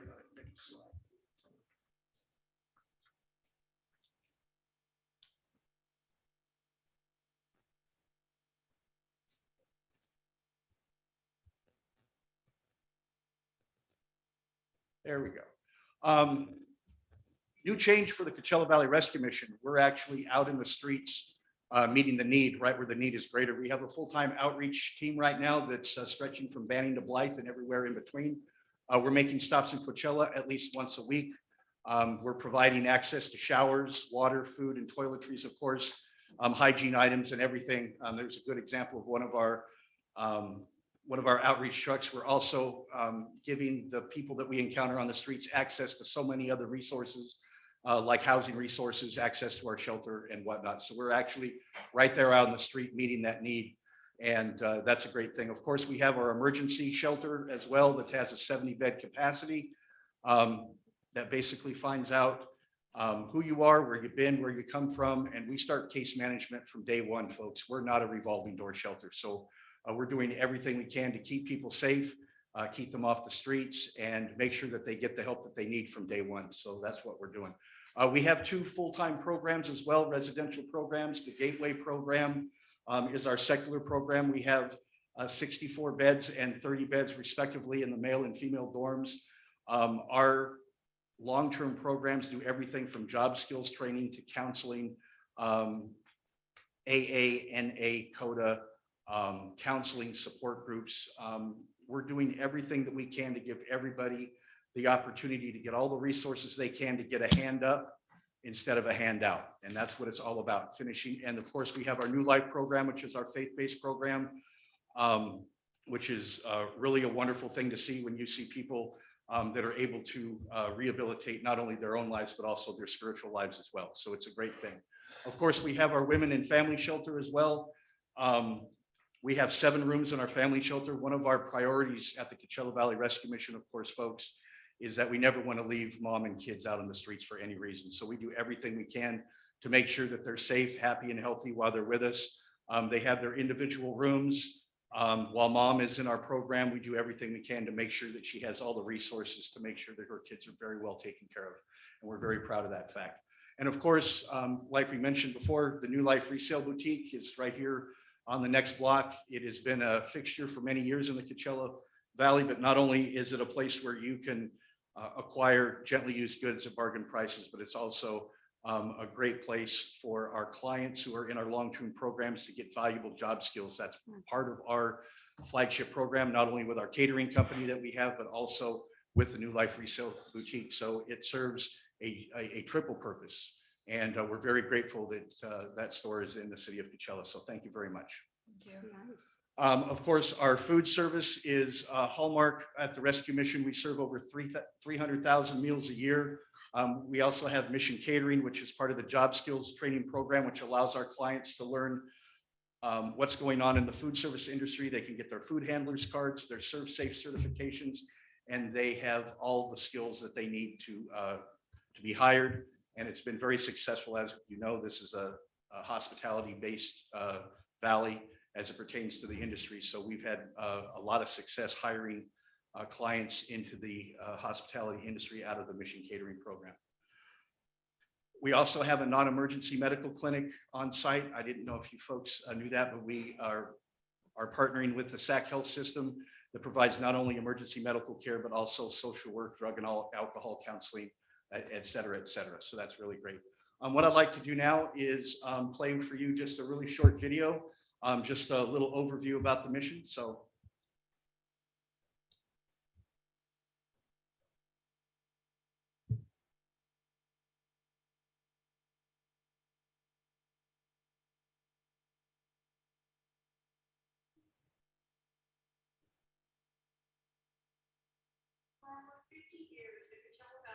Mission has loved and cared for homeless, hurting, and hopeless individuals in our Coachella Valley. We bring in hundreds of people every year and give them everything they need, from a warm meal to a clean set of clothes to programs offered, whether you're coming in with an addiction, with an alcohol problem, with a domestic violence problem, with a senior that has become homeless. Every single day, we're here to help those in need. And today we have 307 people in our care. No one at the Rescue Mission leaves here without a complete plan that we have walked alongside them and helped them to achieve. I've never seen so much support and location in my life. You know, we basically gave everything that come here to in hopes of a better life, and that's exactly what they did. They gave me a new life. Watching someone come in who's never healthy, never had a job, not being sure if they're gonna make it, to being completely successful and on their own to feet, that to me is the best. Just being able to give back. This facility, this establishment gives you the opportunity to do that. Oh my God, it's not enough time to say what I want to say about the rescue mission, but I am so grateful that they were there. You know, it saved my life. If it wasn't for them, I would be sleeping in my car. I'm a single woman, you know, a mother of 3 kids. If I didn't come to the mission, I was ready to just give up, and I didn't really care if I woke up in the morning. It's a very sunrise. My morale is high. You know, I'm looking forward to the future now. I'm getting to know what my desires and my goals are. Depend on anything or anyone else but God, you know, because He led to this place. You know, the program has provided everything for me. If I need clothes are there. If I need hygiene products, it's there. Food. All I ask is that we put in our work and work the program to the best of our abilities. Be courteous and help each other out because we all live here together. And I don't think that's much to ask. They absolutely open every door for you here. It's just a matter of you wanting to separate. the mission actually helped me to start to grow. I became a fan here for this. The Coachella Valley Rescue Mission has helped thousands of people for over 50 years, every day and every night. 24/7, we're open here at the Rescue Mission to take people in need. Today, I'm asking you to consider a partnership with us of your time, treasure, and talents. You are what make us whole and able to do what we do. So thank you, and know that we love and appreciate you.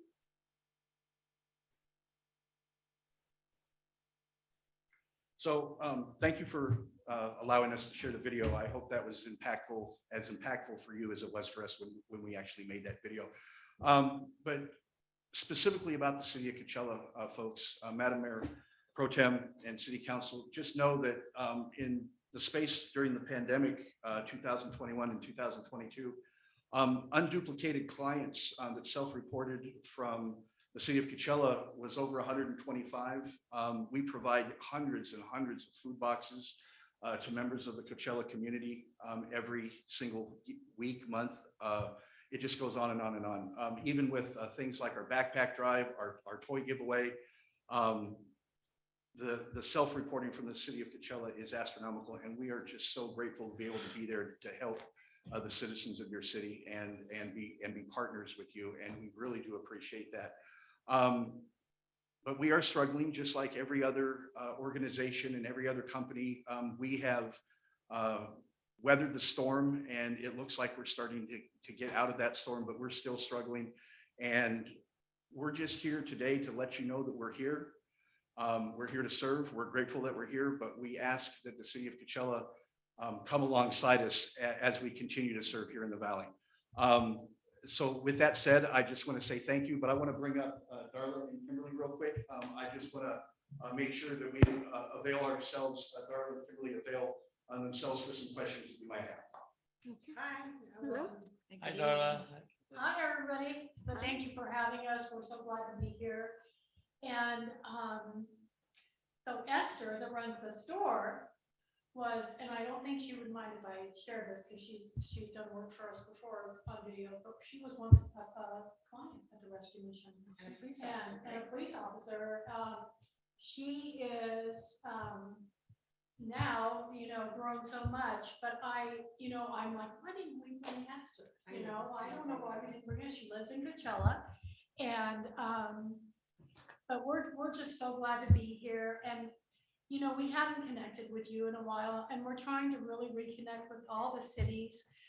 We ask every desert city for support financially because we help everyone that comes through our door, regardless of their issues and what's going on.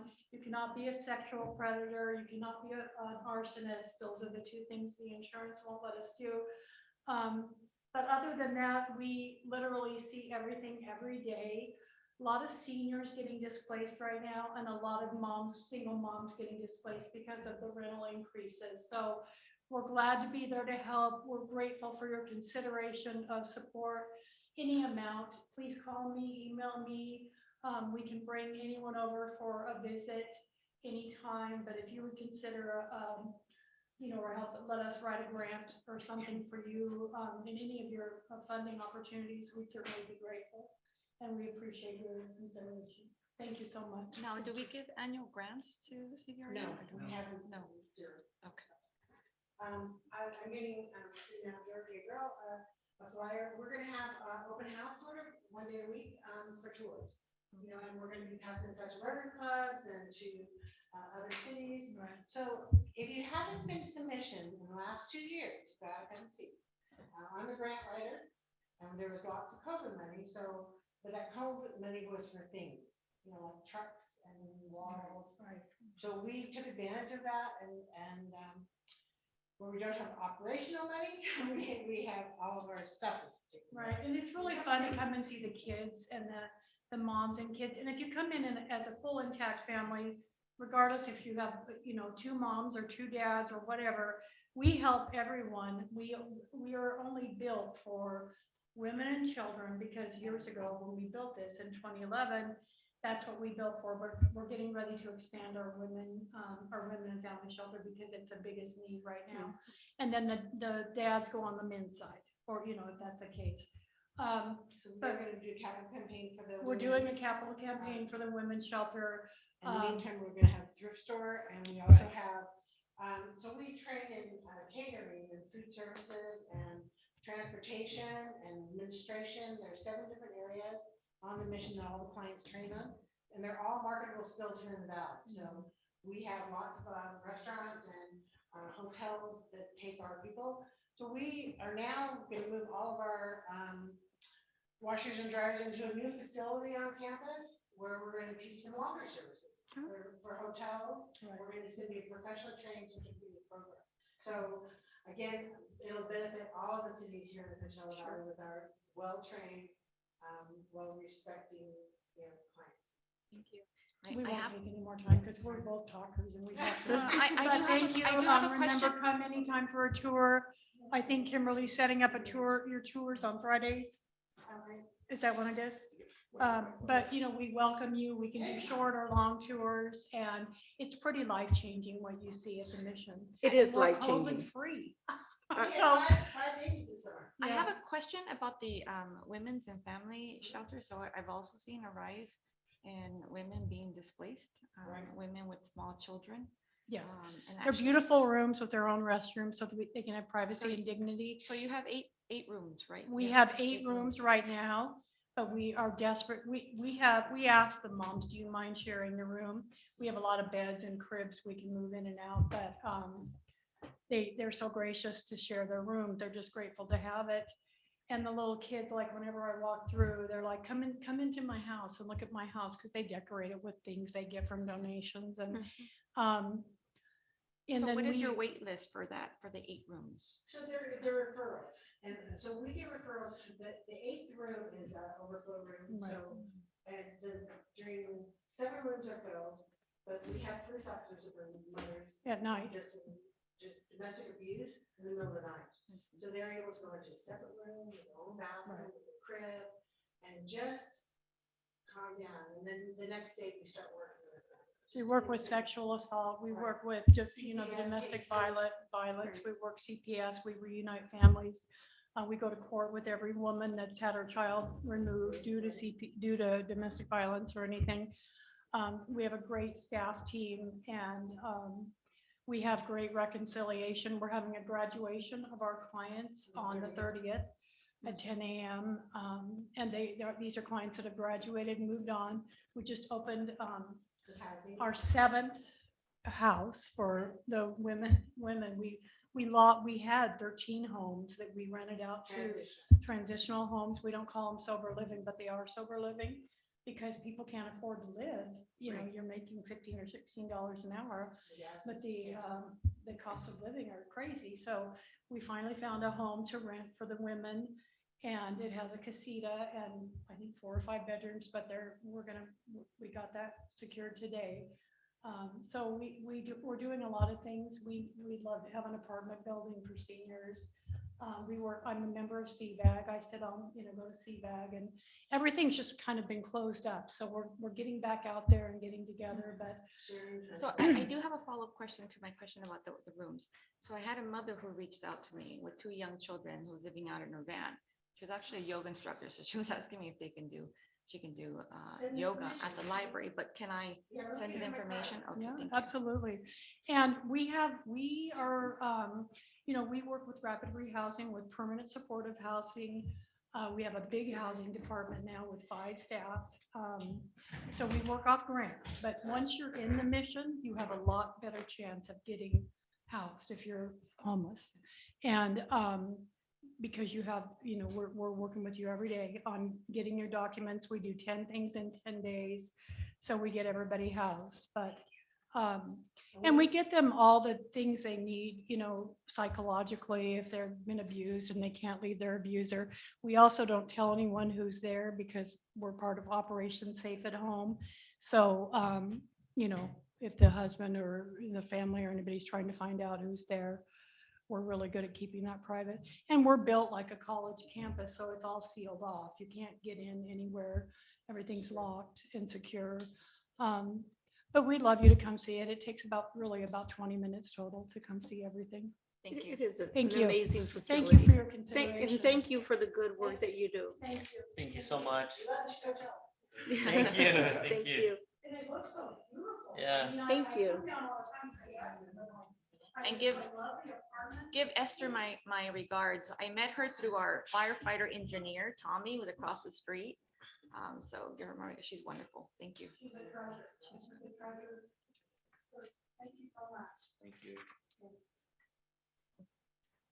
Okay, so we have next on the agenda, item number 5. There's a presentation on Bagduma basketball court restoration. Project update. Yes. So thank you for allowing me to present the Bagduma basketball court rehabilitation. I wanted to present this to City Council so you have an opportunity to see what it is we're proposing to do at the project. This is an existing CIP project that has, and we're very close to having full plans and ready to go out to bid. But prior to going out to bid, I just wanted to give City Council an opportunity to comment on the project and make sure that we're including everything that this council would like to see. So let me share my screen and I will start my presentation. Okay. So the presentation present as a full screen view.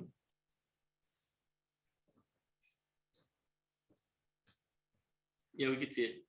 Okay, thank you.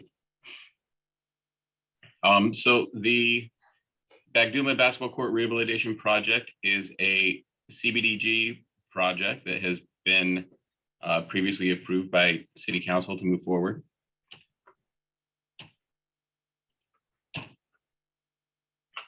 As far as the existing conditions, there are currently 4 basketball courts, and it is surrounded by a chain link fence. There is a large parking lot on the east side, which is primarily serves the community pool.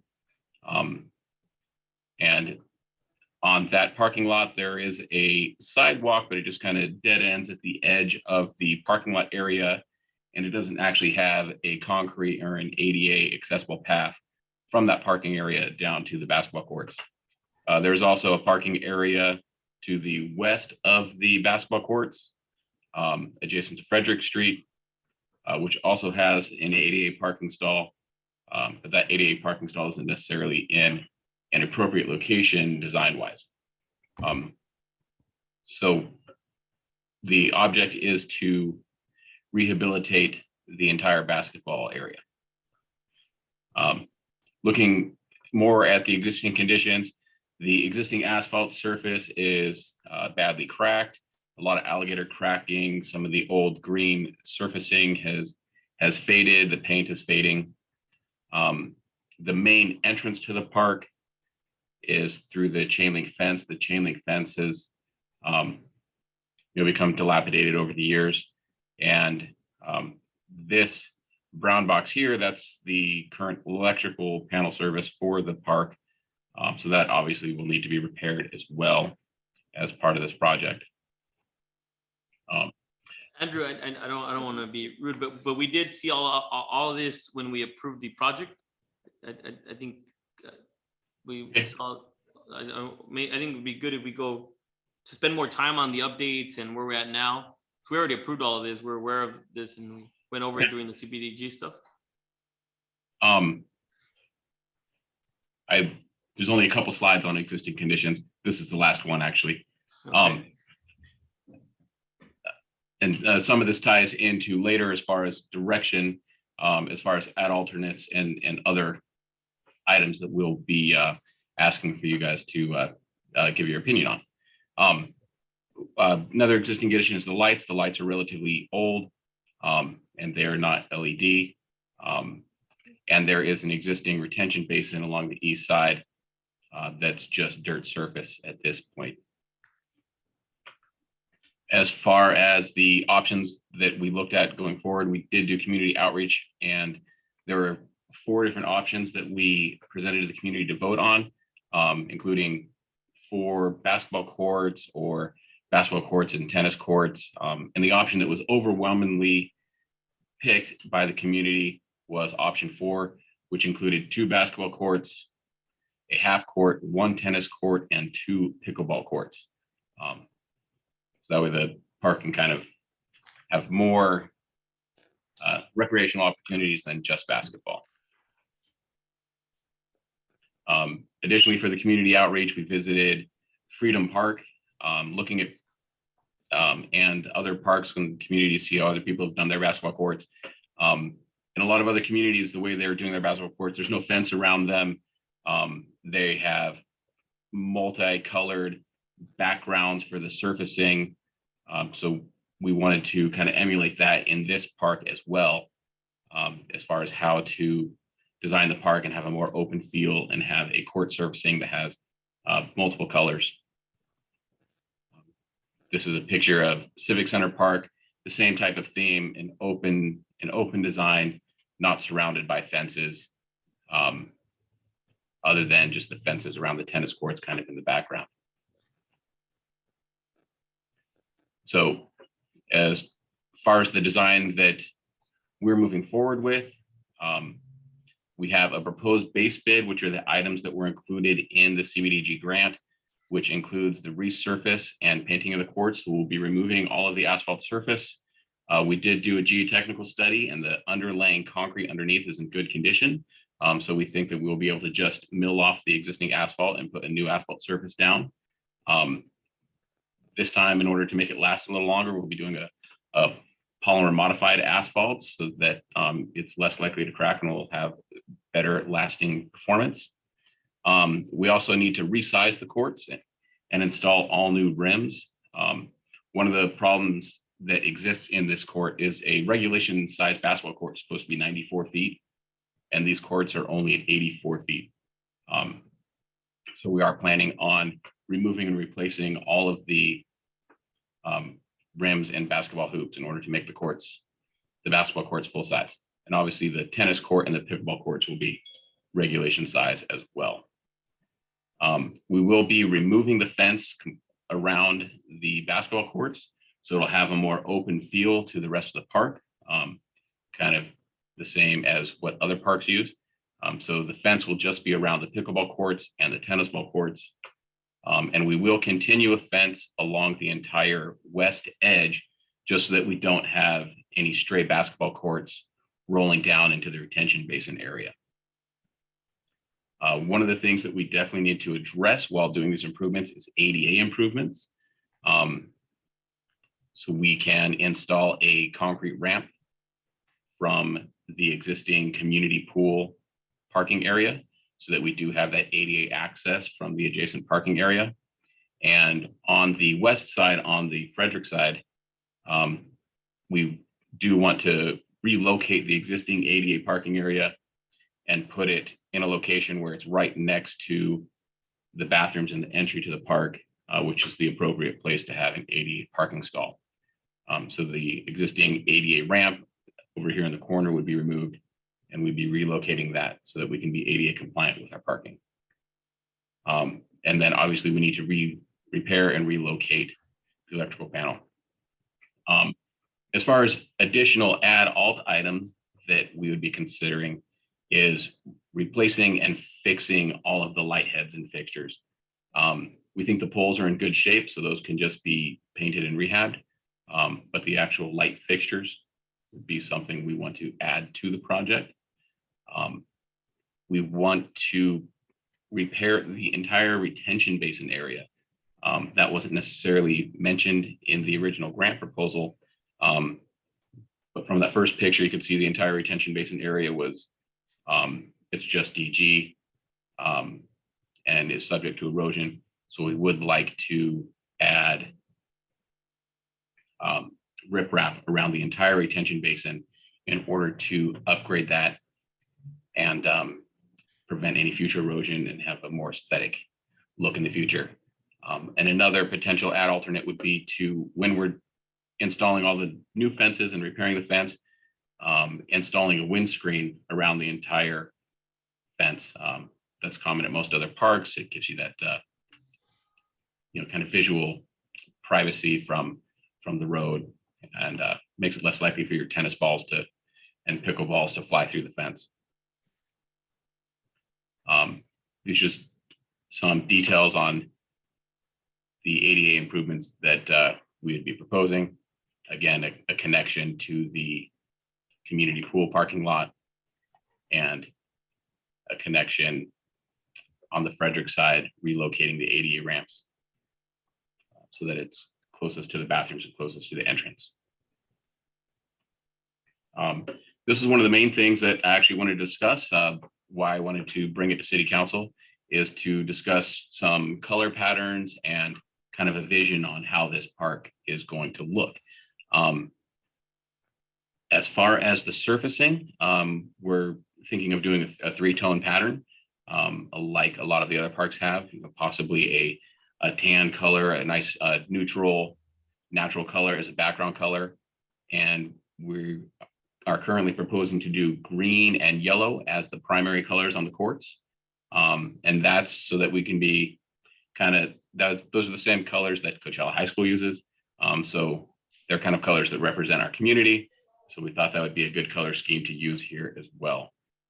And we could also potentially put City of Coachella logos at the center of the courts.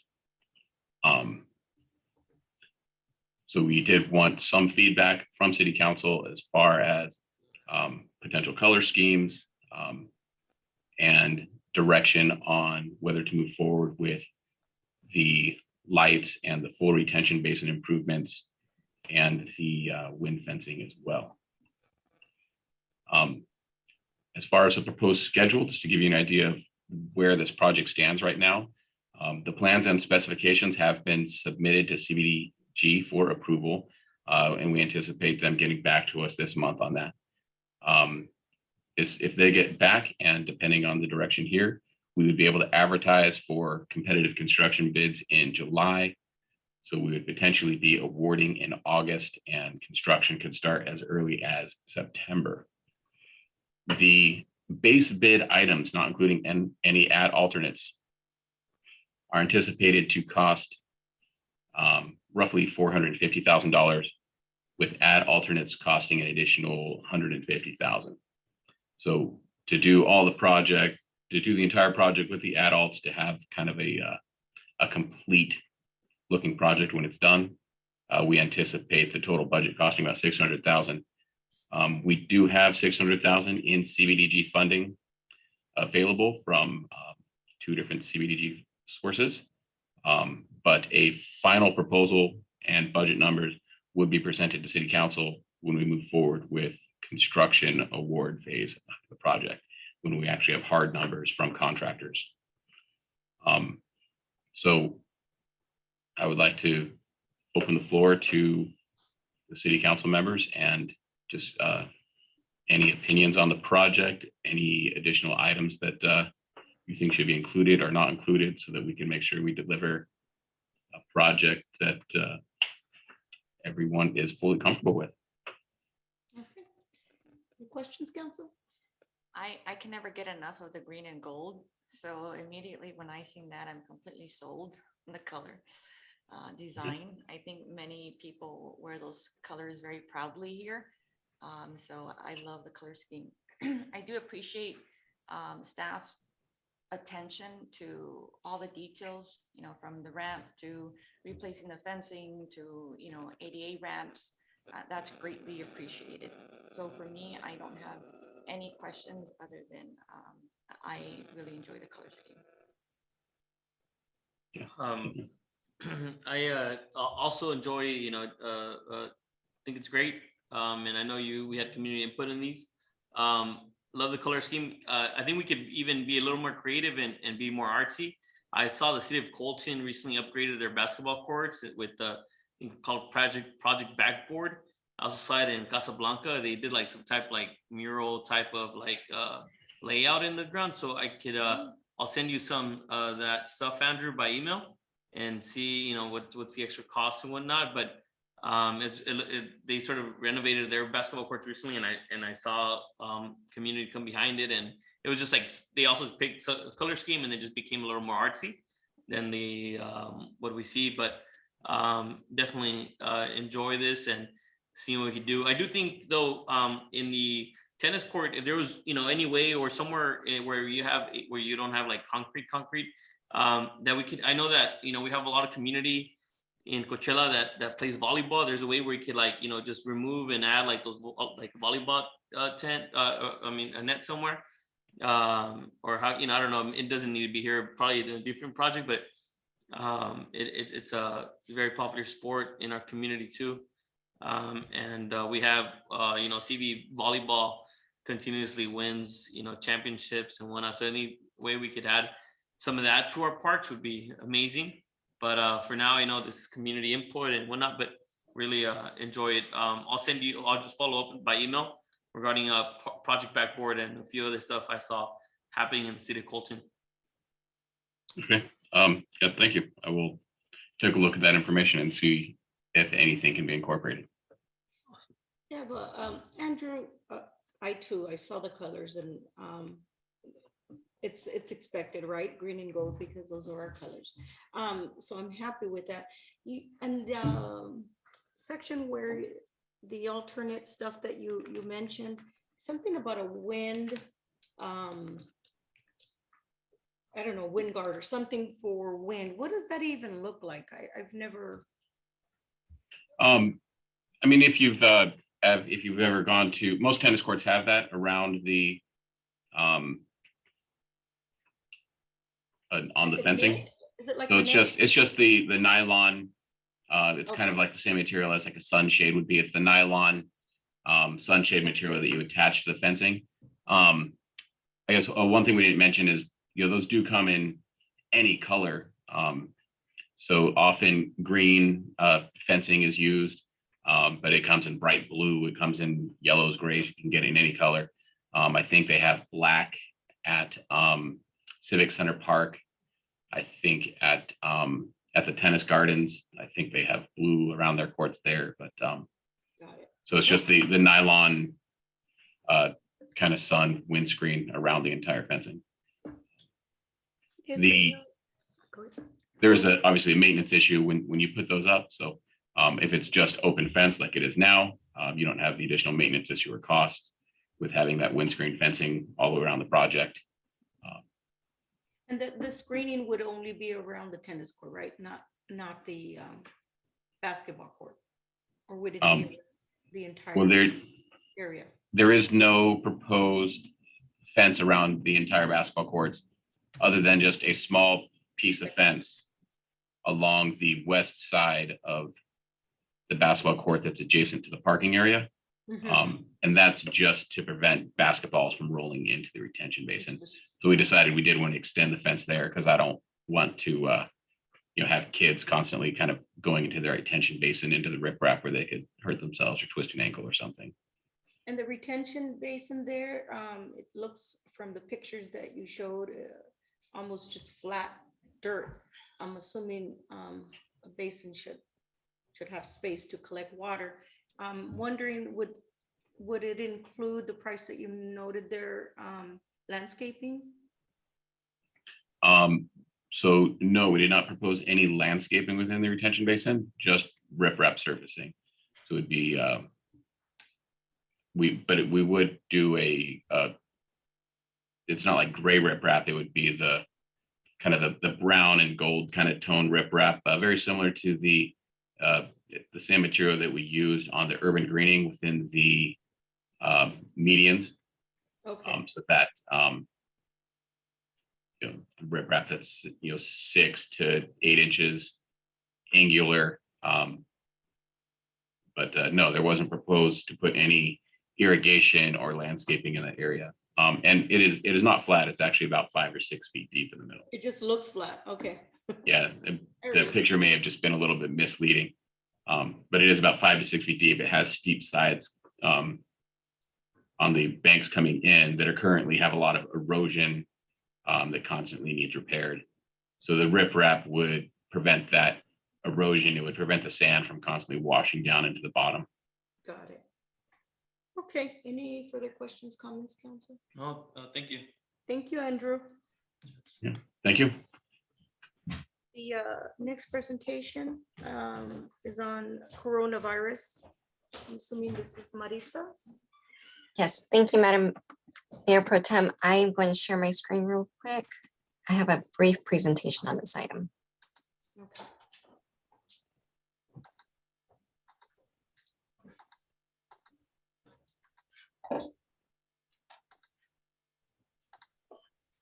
Here we go. I'm hoping everyone can see the screen. And this slide, I took a snapshot of the state.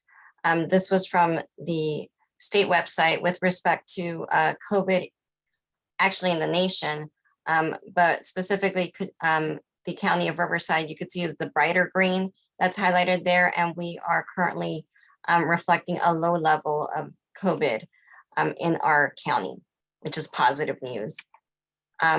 We have seen the positivity rate go up a bit since I presented last, which I think was about a month and a half to 2 months ago. Our positivity rate right now is at 8.9, which has slid down from last month, but is higher than when I presented last. So I think it was around 2 to 3% last time I presented in March. With regards to the percent of staffed inpatient beds in use by patients that have been confirmed with COVID, that's at 2.4%. Currently hospitalized is 98, 10 in ICU. This is slightly up, but as you can see, we have capacity in our hospitals in the county of Riverside.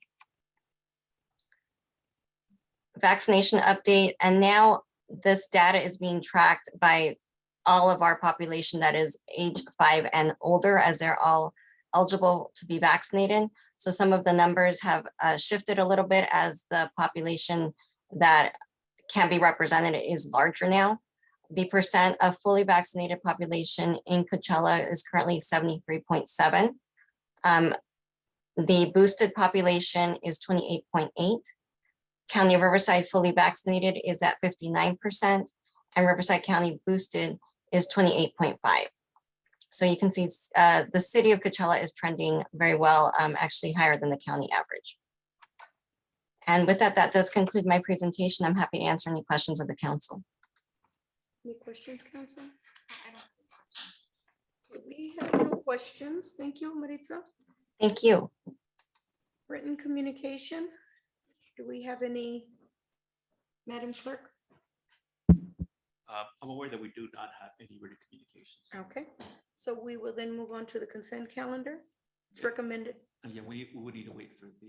for, okay, for Neftali, because we don't have quorum. Understood. Neftali. I think he's eating dinner, guys.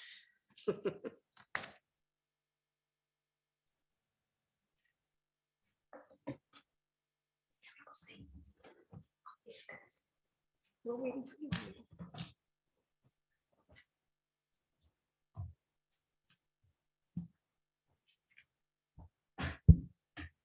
Okay, so we're on the consent calendar.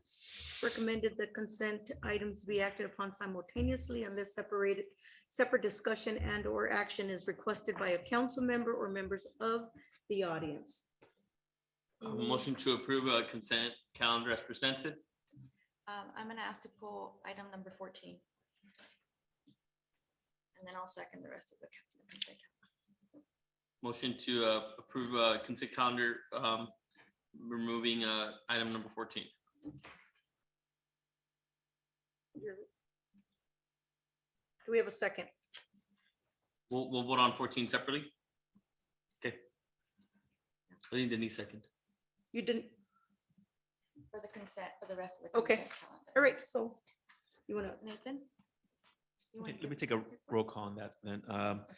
Councilmember Delgado, yes. Councilmember Galarza, Aye. Mayor Pro Tem Gonzalez. Aye.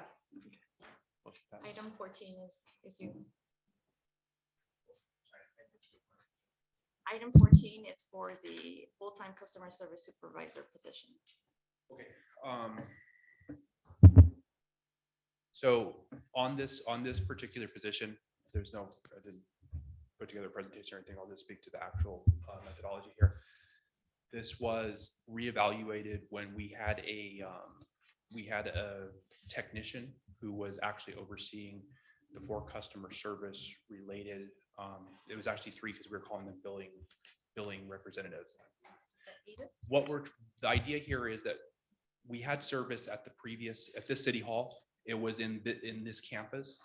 And so you would go to pay your water bill at one place, you go to pay your building permit at another place. So we had multiple places.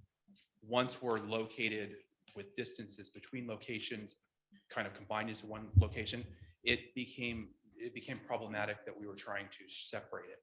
So what we have done is combined it into each customer service representative is actually able to provide the full service, any utility permits, whatever the case the payment is. So this is sort of a restructuring plan with the Civic Center and the corporate yard and how the services are being provided to residents. With that in mind, once that position was vacated, this was Edith, she did leave the city to another location. Once she left that position, since we were in the process of redesigning how the customer service was handled, we did a total redesign of the position itself. It needed to be a more experienced position to have oversight of the number of staff members, in this case 4, that it was overseeing. We have other technician level positions that don't oversee any staff in quite a few. So this was a redesign. This was taken to the respective bargaining units. This is part of that was a meet and confer, and we discussed it with the unions, with the representatives. It's still part of an ongoing bigger picture as well to kind of reform the customer service representative position. So it is just a complete realignment of how services are provided, and this position needed to have slightly higher, more management experience is what we needed, rather than what we had previously, because that's really what it's doing. So that's where this position came into being. And then could the finance manager not oversee the customer service aspect of it? The finance manager would be overseeing the supervisor.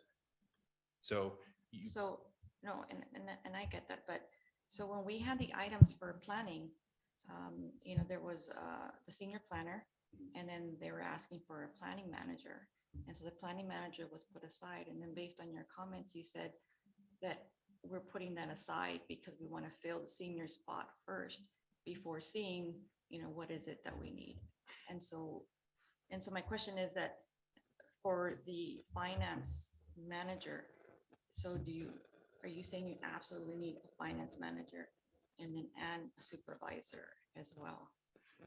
Yes, because it's a different design in from what the planning manager versus what the senior planner do. They're very similar in nature. We would never have someone with the skill level of the finance manager try to actually take on the tasks. It would just not be cost effective to take on the tasks that we're having the supervisor take on.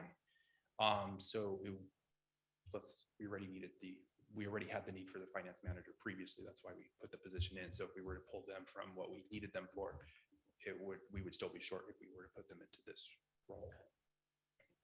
So I just want to make sure and clarify that we absolutely need, because we're filling the finance quite a bit. And so I just want to make sure that, I'm hearing it from you that it's absolutely critical that you need both a supervisor and a finance manager. Yeah, and keep in mind, this is replacing a supervisor equivalent type of role. Just the position wasn't quite designed with the job duties, descriptions, and background that was needed to actually oversee the functions that were needed to be overseen. So did Edith's role start performing roles outside her role and more of a managerial supervisor role for the customer service members? No, it was within the design job description. It's just that she didn't functionally have the experience that she needed to take on all the tasks that she was overseeing. That was kind of the problem that I ran into with that position. So we didn't want to put someone back into that position without having the experience that was necessary to truly fulfill the position. And this is replacing one of the temps that are there. No, this is completely separate. So right now we just have that vacancy there. So right now I'm basically filling the role myself, but still trying to push it off on the temps as much as they can, but yes. Okay, and then my last question is, where are we at with the finance manager? We've gotten, So we've gone basically through 2 panels of interviews. The first panel, we made 2 offers, both of which did not go through. Then we did a second round. Right now, we made an offer to the candidate that we thought was the most qualified. She did select another local city. We had 3 cities simultaneously doing the same position. So that was the one I think I referred to earlier in the presentation. And then one of them decided at the last minute that is too much of a drive. I would have decided that before I went through the interview process, but they did. And so we have a second interview with 1 more candidate. That would be the last qualified candidate that we have on the docket from that discussion. And then if that doesn't work out, then I don't know where we go. So I'm hoping that works out. It's coming up next week. okay, thank you for the explanation. Motion to approve item number 14 of the consent calendar. I second. Take a roll call. Councilmember Delgado, Yes. Councilmember Galarza. Aye. Mayor Pro Tem Gonzalez. Aye. Passes 3-0. Okay, new business. 16, adopt resolution number 2022-54, setting July 27, 2022, public hearing dates related to solid waste service charges to increase the maximum rate for solid waste services and to place solid waste service charges on the residential property tax roll for fiscal year 22-23, and directing staff to mail or publish required notices and improving the following identified use of awarded Cal Recycle SB 1383 grant funds as follows: 40,000 for commercial collection, organic and recycling services, and 28,429 for education and outreach efforts. Thank you, Madam Mayor Pro Tem. If I can, I'm going to share my screen to continue my presentation. Okay.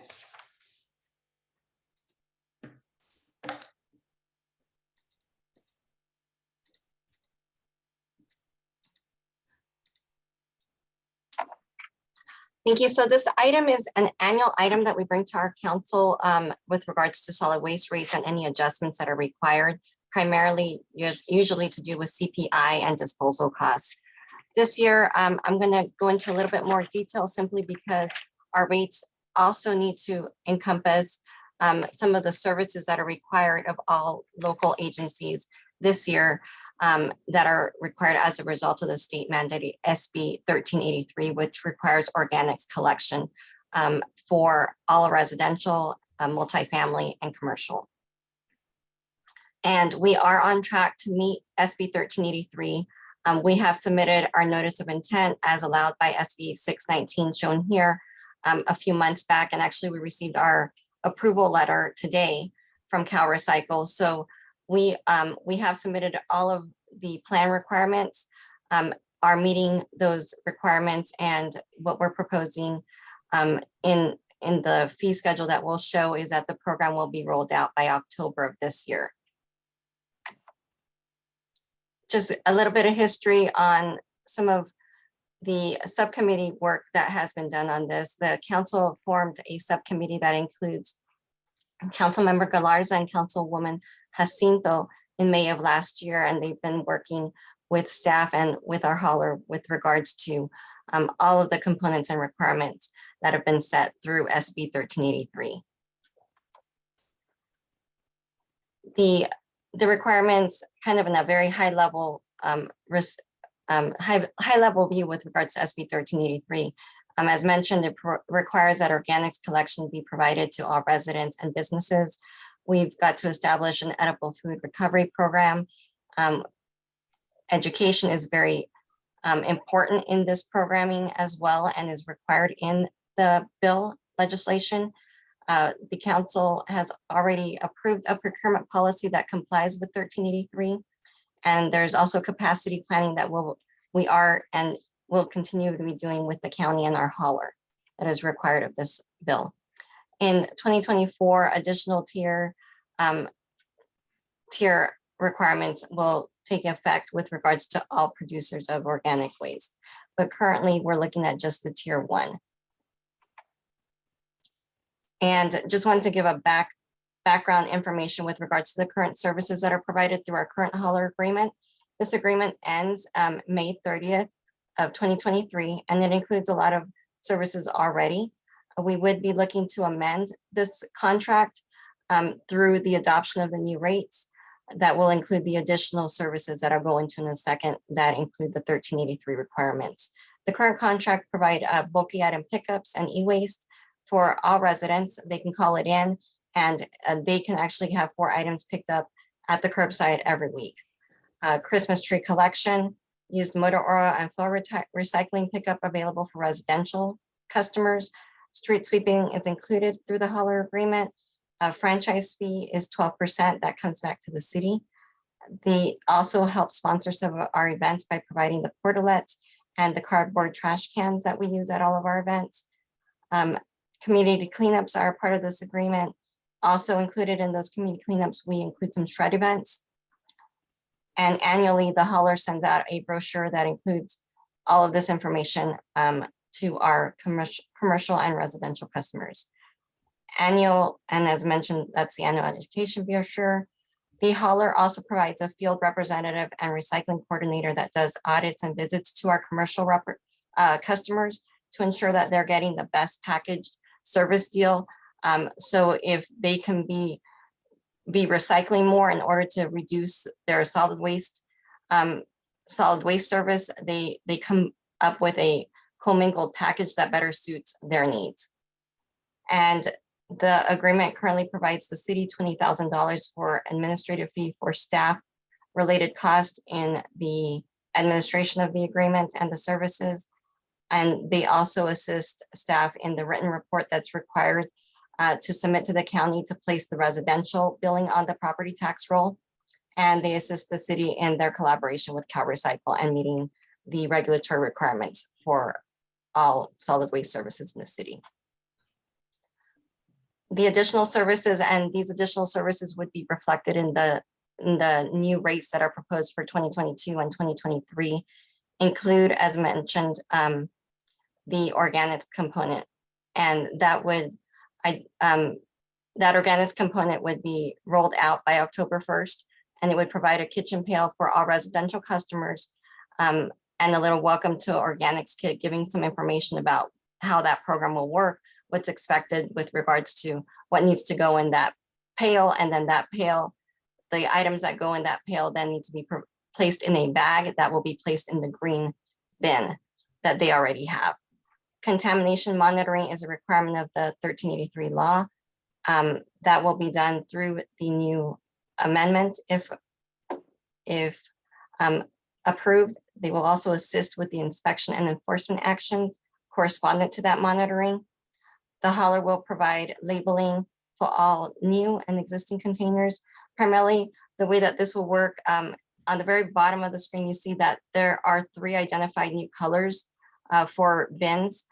They're a little different than the current colors we have. We have a brown container for trash, and the approved color for trash will be moving into gray. However, the law does allow us until 2036 to have all of those bins changed out. So long as the bin is in good condition, it doesn't need to be changed out at this time. But whenever we have new residents come in that new bins will be dropped for them, they'll get these 3 colors. Or whenever a current existing customer wants to replace one due to that it's broken and whatnot, they will get the bins swapped out to match the appropriate coloring at this point, which will be blue for recycle, gray for solid waste, and green for your green waste, as well as your bagged organics. The hauler will help coordinate and operate the procurement target that's required of the law, the waiver program as well, for those that there are businesses that will not need to meet the organics or the mandated recycling. That is a component of the law based on what they're producing or not producing. The hauler will also create education materials as required by the 1383 educational requirement, and they'll compile a list and maintain that list accurately of the food recovery organizations and also help in the record keeping and reporting of the above activities. So in looking at our current rate for residential, our current rate is $28.17 per month. And our commercial rate is, the commercial rate, what we use is the 3-yard roll-off. That's the most common roll-off size. So we use that as our baseline. And you'll see that the current proposed increase for residential is about 6%. And the proposed increase for commercial is 13%. Just to, on the right side of the screen, the two factors that really impact the rates are CPI and the disposal cost. On the residential side, it's actually a bit lower than CPI. Wanted to be, the rate that was provided by Burtech was really taking into account the fact that although CPI has gone up quite a bit, there's been a lot of things that are hitting the population across all levels with regards to increases. So they actually did provide a rate that was lower than CPI on that. And with regards to commercial, it really is a blend of the increase in CPI, which is 7.5, and the disposal increase for commercial is 5%. And that's a pass through that's being passed through to the customer. We also earlier this year applied and were awarded a grant of a little over $68,000 for the assistance to implement 1383. Staff is recommending that the implementation of these funds be used to help the commercial customers that are not yet in compliance with AB 1826 and AB 341 that already have stipulations that require both recycling and organics services for some of our commercial customers. And what we're recommending is using those 40,000 to help soften the implementation of this new law for them. So for the months of July, August, and September, we're recommending using those funds to help pay for the services of recycling and organics for those businesses that currently do not comply and need to comply. Starting in October, they would be rolled into the program and be billed as, as regular services. And then we are recommending that the difference thereof of 23,747 be used for education and outreach for all customers, being done through mailings, postcard mailings, radio, brochure, billboard, and some advertisement at our local grocery stores. Probably Food for Less and Cardenas are some of the most common frequented stores in Coachella. We're looking at doing some kind of advertisement at the entrances there to provide this information at a kind of grassroots level as well. The next steps would be to set the public hearing date, which would be for July 27th. Council approving the resolution and setting of the public hearing date will then trigger us into the required mailing notices. So those notices will mail out on Friday of this week, providing all this information to our residents. It'll be a double-sided notice with regards to when the hearing date is, what proposed changes are. It'll have an insert with regards to a very brief but succinct overview of what 1383 means and why the bill is important with regards to reducing greenhouse gases, etc. And it will also be in English and Spanish.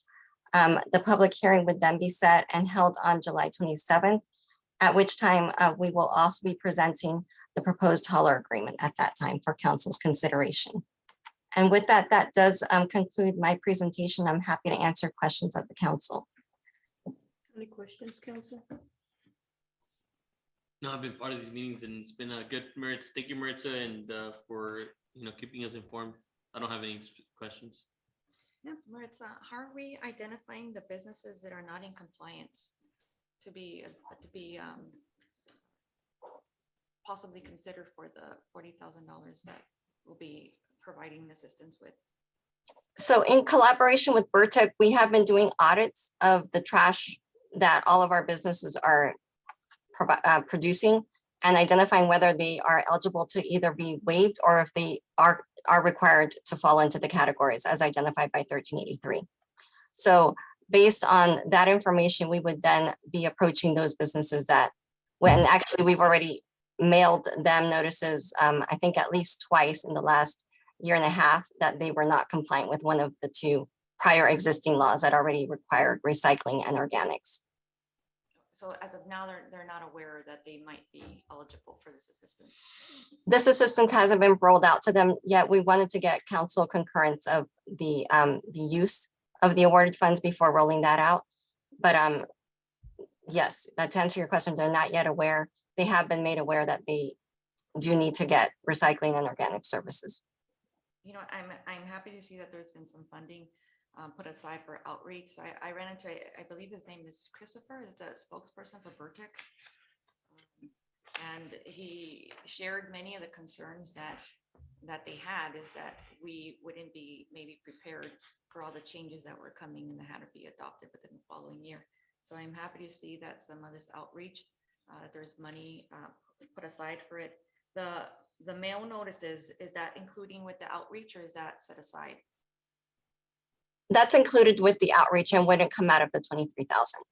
Okay. And then is Vertic doing any outreach as well, or any type of education to the community? We have been reaching out. Our focus was first and foremost of the business community. In the prior months, we've actually had some meetings with members that wanted to participate in some of our virtual meetings, and they've also done a lot of on-site visits. But we haven't done as much.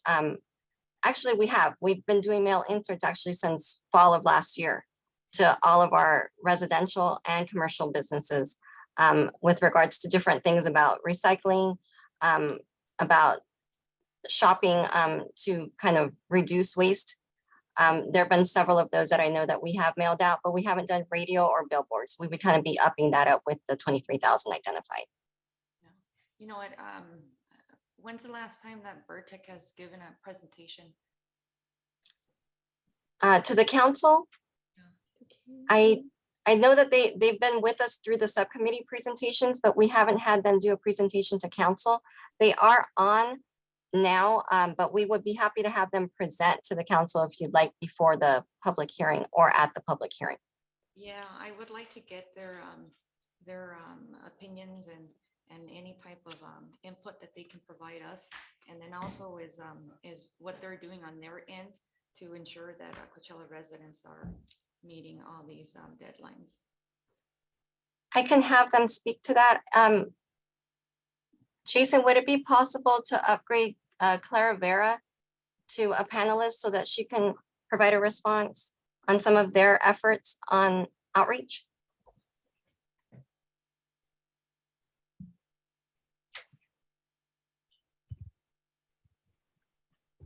You should be good.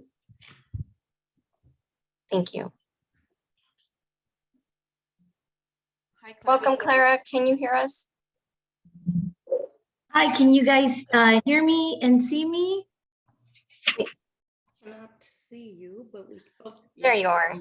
There you are. Hi, Clara. Buenas tardes. It's an absolute pleasure. This is my first meeting on behalf of Coachella with Vertic, Mayor Pro Tem, and members of the council, city manager, and community members. Thank you for allowing us to chime in here a little bit. Absolutely, it is our pleasure to have worked very close with the subcommittee and extremely close and in sync with Maritza and her teams in gathering these grant fundings and providing that outreach. Maritza is absolutely correct. We've been doing inserts since fall of last year, providing those notices to our residents. Most recently, if anybody was at the Dia de la Familia, we brought for the first time the Vertic mini truck, and we did provide outreach, our first on-site outreach due to COVID in the last year. We had limited events and limited outreach items that we were allowed to participate in. So it's a little tricky, but we are in full swing. We are delighted. We're working very closely with Maritza and the team and a lot of the organizations, getting to know them. We did bring out the 3 new colors. We did hand out a lot of prizes. We had a lot of wonderful conversations. We brought out samples of our compost and really started to engage in that conversation. In addition, we had the BIRTEC Mini, which was really celebrated, and I hope everybody had a chance to catch it on social media, or if you were at the event. And absolutely, it is our absolute pleasure to come and do a presentation and a little bit more of an in-depth presentation so that everybody can be acclimated and a holistic approach to the information. So we are at your service, and we're happy to provide those items as we gear up for the summer and fall initiatives. We will be providing all of our collateral, which is required by SB 1383 in English y también en español. I also speak Spanish, and we have team members that speak Spanish. So we're absolutely delighted in working on those schedules. We have some upcoming events that will also be noted inside of our bill insert if this item is approved and ready for council's recommendation. The insert will include the dates of the upcoming events. We're happy to see everybody. Bienvenidos. We welcome those conversations. We know that this is something new. Some of us have already been doing it, and we're welcome to share some tips and best practices on organic stews and don'ts and what that means for Coachella. And we're very, very lucky in the Coachella Valley and in the city of Coachella to have our Coachella Valley Compost, where we can see our full circle actions as everybody helps us place the organics inside of the green organics container. So absolutely 100% my pleasure to be a part of this meeting today. It's my first one, so I'll hold it very, very dear to my heart. Y gracias for the opportunity, and absolutely we're going to gear up for that campaign so that everybody can understand what that means and how to recycle right and how to reduce our carbon footprint and help the state meet that 75% diversion goal. Absolutely. Thank you, Clara. And I was there at that event, and Oh, wonderful. the mini truck was revealed, and the new color scheme for the trash bins as well. So they did a wonderful job. Thank you. Thank you, absolutely. And our number one intent is to engage. We had a bubble machine, and absolutely every time that somebody comes, we're looking for that engagement opportunity. So if you come and say hello, we're talking to you and we're handing you a piece of collateral, and everything's in English and Spanish. I speak a little bit of Korean, so if we had any Korean friends, I'm happy to mitigate that as much as I can, but absolutely in English and Spanish. And we are handing out that collateral, and we are looking to ramp up as the city events, and we've been working very closely hand in hand with Maritza and looking at what avenues we can best communicate. And I think with this recycling campaign at your consideration, it's really going to create an outstanding bond between the commercial businesses and the city and allow for that participation and acclimation, as this is a mandatory program as required by the state of California. Thank you so much. What are the wishes of the council? Motion to approve. Second. Madam Clerk? I'm sorry, it's a little loud where I'm at. I got a motion to approve from Councilmember Galarza. Correct. And a second from Councilmember Delgado. Thank you. I'll go ahead and take roll. Councilmember Delgado, Yes. Councilmember Galarza, Aye. Mayor Pro Tem Gonzalez. Aye. Thank you. Okay, we'll move on to item number 17, new business, approval of the award of contract to HydroPro Solutions, Inc. for the installation of a master meter AMI hardware in the amount of $258,865, something. Yes, that, What are the thank wishes you. of the council? I'm sorry, who's Yeah, I have a staff report. I could, Castulo, yes. Yes, good evening, Madam Mayor Pro Temp and members of the council. As you mentioned, Madam Mayor Pro Temp, this is a recommendation for an award of contract to HydroPro Solutions for the installation of master meter AMI hardware infrastructure. And I wanted to just share a little bit about this project so you get a sense of what the project is all about, and then open it up for questions if you have any. So I'm gonna share my screen. Let's see here.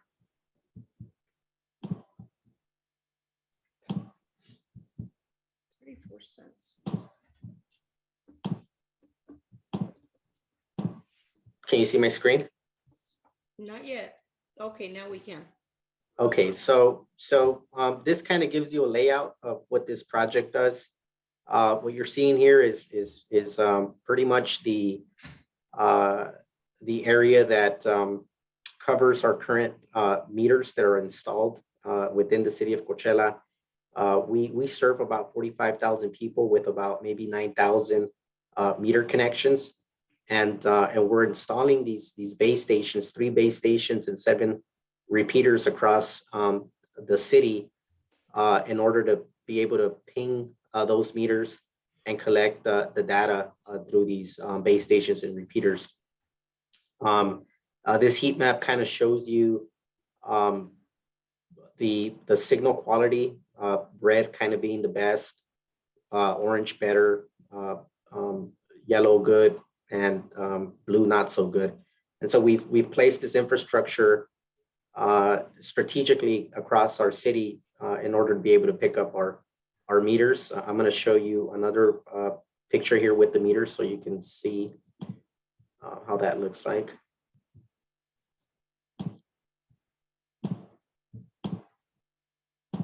So this is the map with the meters overlaid on top of the heat map, and you can see that we've placed this infrastructure in a way that provides a good signal to where we have our existing meters installed, which you see in these green dots.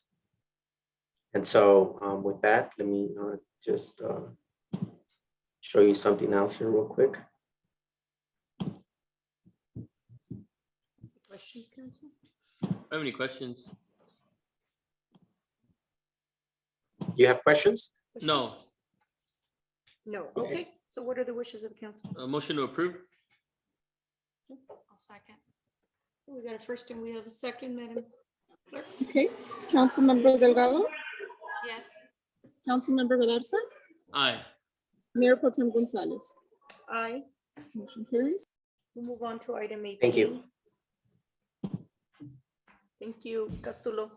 We'll move on to item 18, adopt a resolution number 2022-53 stating the intention to annex property into City of Coachella Community Facilities District number 2005-1, Law Enforcement, Fire, and Paramedic Services, and authorize the levy of a special tax within annexation area number 34, Villa Verde Apartments Project APN 768-250-002 and 768-300-001, and approve a conditional loan commitment to defer CFD levy payments. Thank you, Madam Mayor Pro Tem and members of the City Council. Gabriel Perez, your Development Service Director. Would you like a quick presentation on this item? Yes. Okay.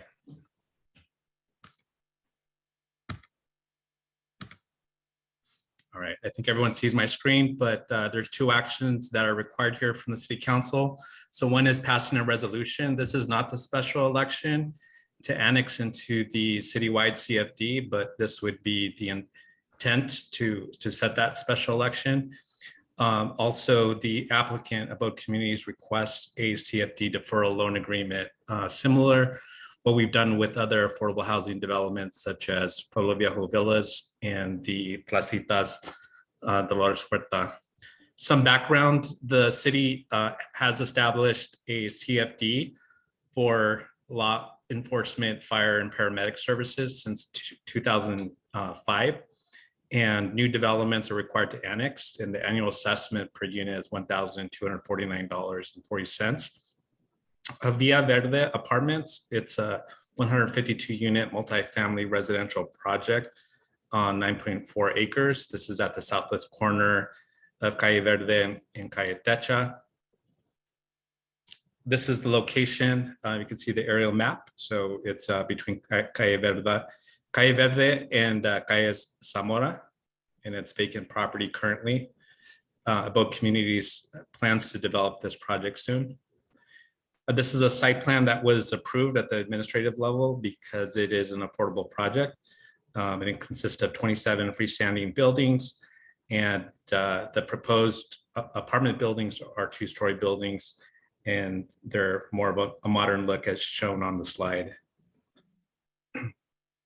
For the public hearing, so you'd be setting the public hearing with this resolution that we're requesting that the city council approve today. And so with that, ballots will be mailed to the property owner, a record, and those will need to be mailed in for the public hearing. That would be set for July 13th, 2022, where the city clerk will tabulate the ballots and certify the election.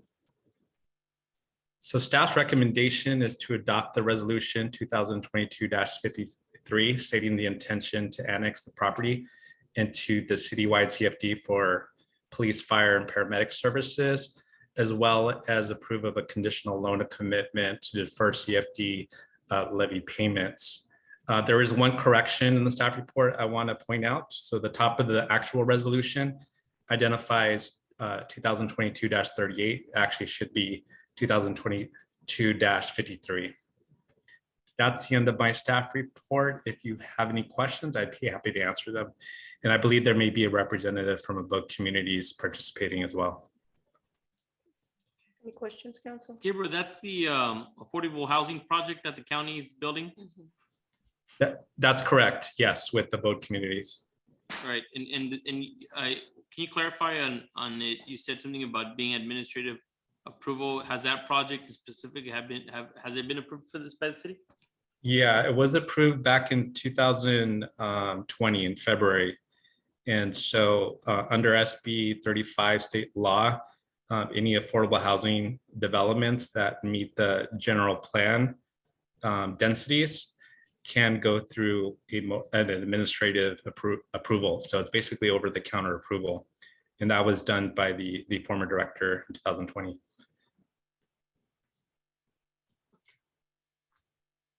So that, okay, because they presented to us a few months ago, and yeah, they present. Sorry, council member, they presented, and but even back then, the project was already approved. What they were stating at that time is that they were looking into new sources of funding for the project. So initially, they were looking to support the project with farm worker housing supporting grants, and then they were looking to use other grant sources for permanent supportive housing. So currently, for instance, I know, and let me know if this can be part of this conversation, but for instance, is there now going to be time for any more further discussion on, you know, priorities to live in that community? For instance, had it been now it's a affordable housing, and I know that one of the focus that they want to do is on houseless people. How can we make sure that we prioritize residents in Coachella that are living, you have 2-3 families living in one apartment? That's sort of like, you know, if it's been approved, is there no more room for that type of discussion, or is that, you know, separate? So just wanted to. So that would never be part of our approval of a project. We wouldn't be able to deny or consider that as part of the development. All we would be considering is architecture of the building. But the applicant is, I believe, is in the audience and could probably speak to, you know, if there's a local preference for residents in the city that would live there, because I think that was brought up by the city council the last time this was on the agenda. And so, you know, I think the applicant, you know, did hear those comments and, you know, has been adjusting their project. And so I'm not sure if it addresses that particular need, Councilmember Galarza, but they may want to speak to that. I saw someone raise their hands. Maybe that's the applicant.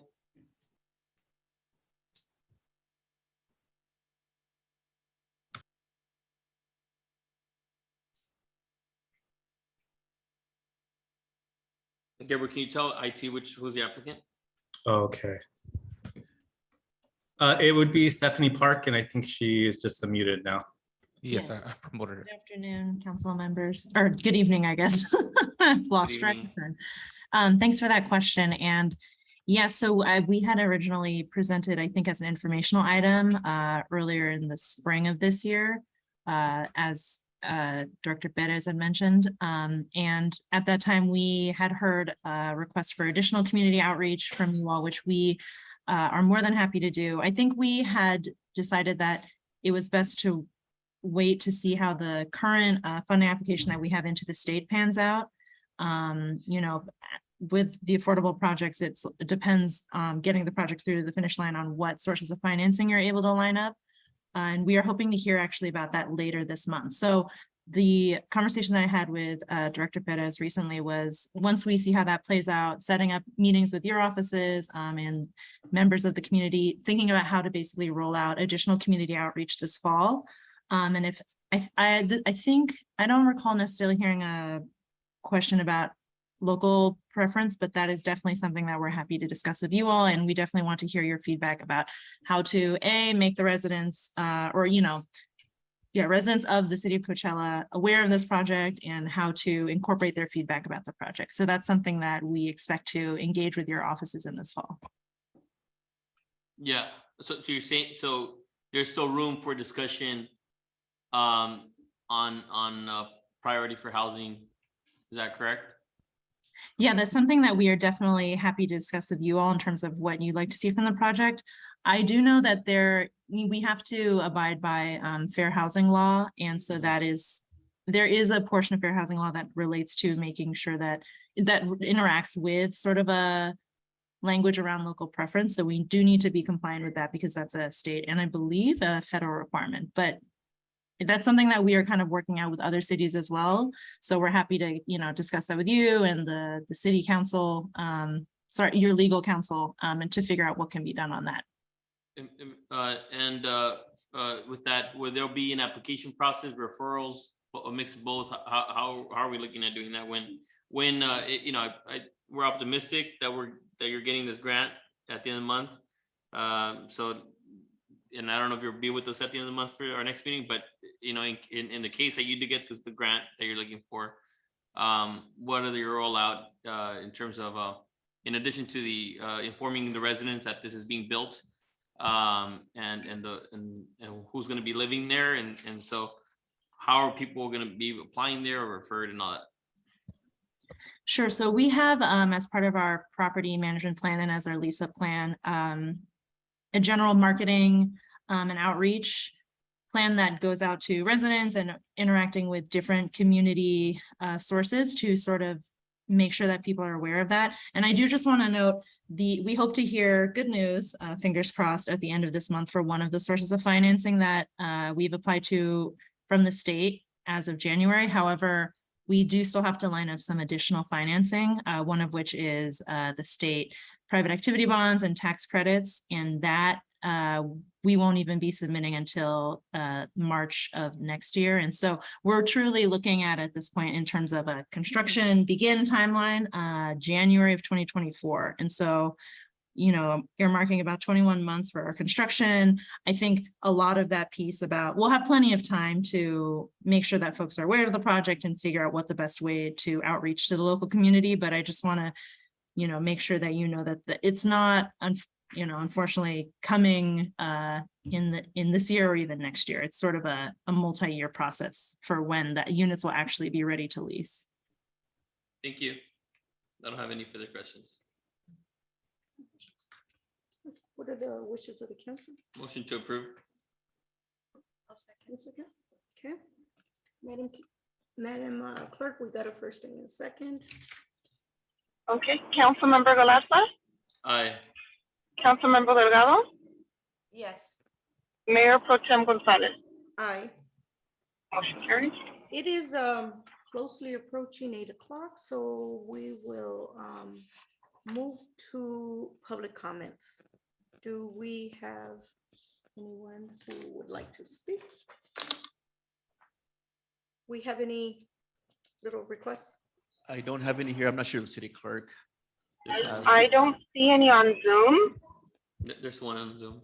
We You see one on, oh, I don't see it. Maybe if you can please, let me just go to a different screen. Can somebody please unmute them? Yes. And also, if there's anyone in the audience that would like to speak, if they could fill out a little form and give it to our. I got it. It's Alex de la Cruz. Go ahead, you have 3 minutes. This is for the general public comments, not specific. There's a presentation? Is this non-agenda public items? Yes, it is. Okay, I'll get my speech ready here. Okay, let's see. Excuse me. Okay, so hello, my name is Alejandro de la Cruz. I am 25 years old and I have lived in Coachella Valley since I was 7 years old. I am from Jalisco, Mexico. I am here because I heard there were talks about starting a universal basic income program for our undocumented citizens in Coachella. And I wanted to express my support for that and also thank you for taking the first important step, which is talking about it publicly. I really think that this is actually something that is long overdue, universal basic income. We have been in this horrible system of capitalism for as long as we can remember, and it is not working for us. If we are going to make the world revolve around money, money, money, then we should give people a little money to start off with. Times are so difficult right now, especially post-COVID. Nobody was working, and the essential workers who were did not get treated right or paid fairly when they risked their lives to feed all of us. And still they struggle to make ends meet. Inflation, gas prices, we can't keep up. The middle class is disappearing. 64% of Americans are struggling to live, surviving off paycheck to paycheck. We must do something. Universal basic income will solve so much more than just money instability. It can bring down crime. Because why would somebody rob a bank, sell drugs, or rob a house or a business when we have universal basic income? What is the root of most problems? Money. So let's fix it. This will not make people stop working. It will be enough to motivate them to keep moving forward and not give up. It will help them start a small business that will bring in revenue to the city of Coachella. It will do so many good things. And yes, we can afford it. Whether it's money from new programs or allocating some funds from the overfunded police budget. Any is appropriate. They have way too much money to even know what to do with. So this makes sense to take some of that money and put it towards crime prevention. So let's see. This will help prevent crime. I'm also asking in the near future that you can put all of your residents in a guaranteed income, because it doesn't have to be just one group of people. We all need the help. And luckily I am documented, but I still struggle and also was not eligible for pandemic assistance. Thank you very much. Thank you, Alex. Thank you, Alex. We don't have any comment card here for general public comments. Okay. Thank you.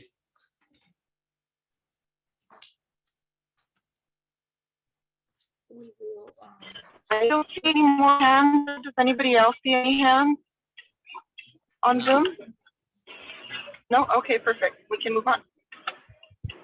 Okay. So are we going to? We'll continue with the rest of the agenda. Okay, very good. Resolution, item number 19, resolution number 2022-58, supporting ocean water importation to refill the Salton Sea while reducing greenhouse gas emissions. Good afternoon, Madam Mayor Pro Tem, members of the City Council. The item before you is resolution 22-58 to support the Salton Sea restoration. It supports importing ocean water into the Salton Sea to refill it and to eliminate the green gas emissions. Similar resolutions have been passed by the city of Palm Desert, Rancho Mirage, and La Quinta. During this time, I'd like to call up former Mayor Silvia Montenegro to make a presentation.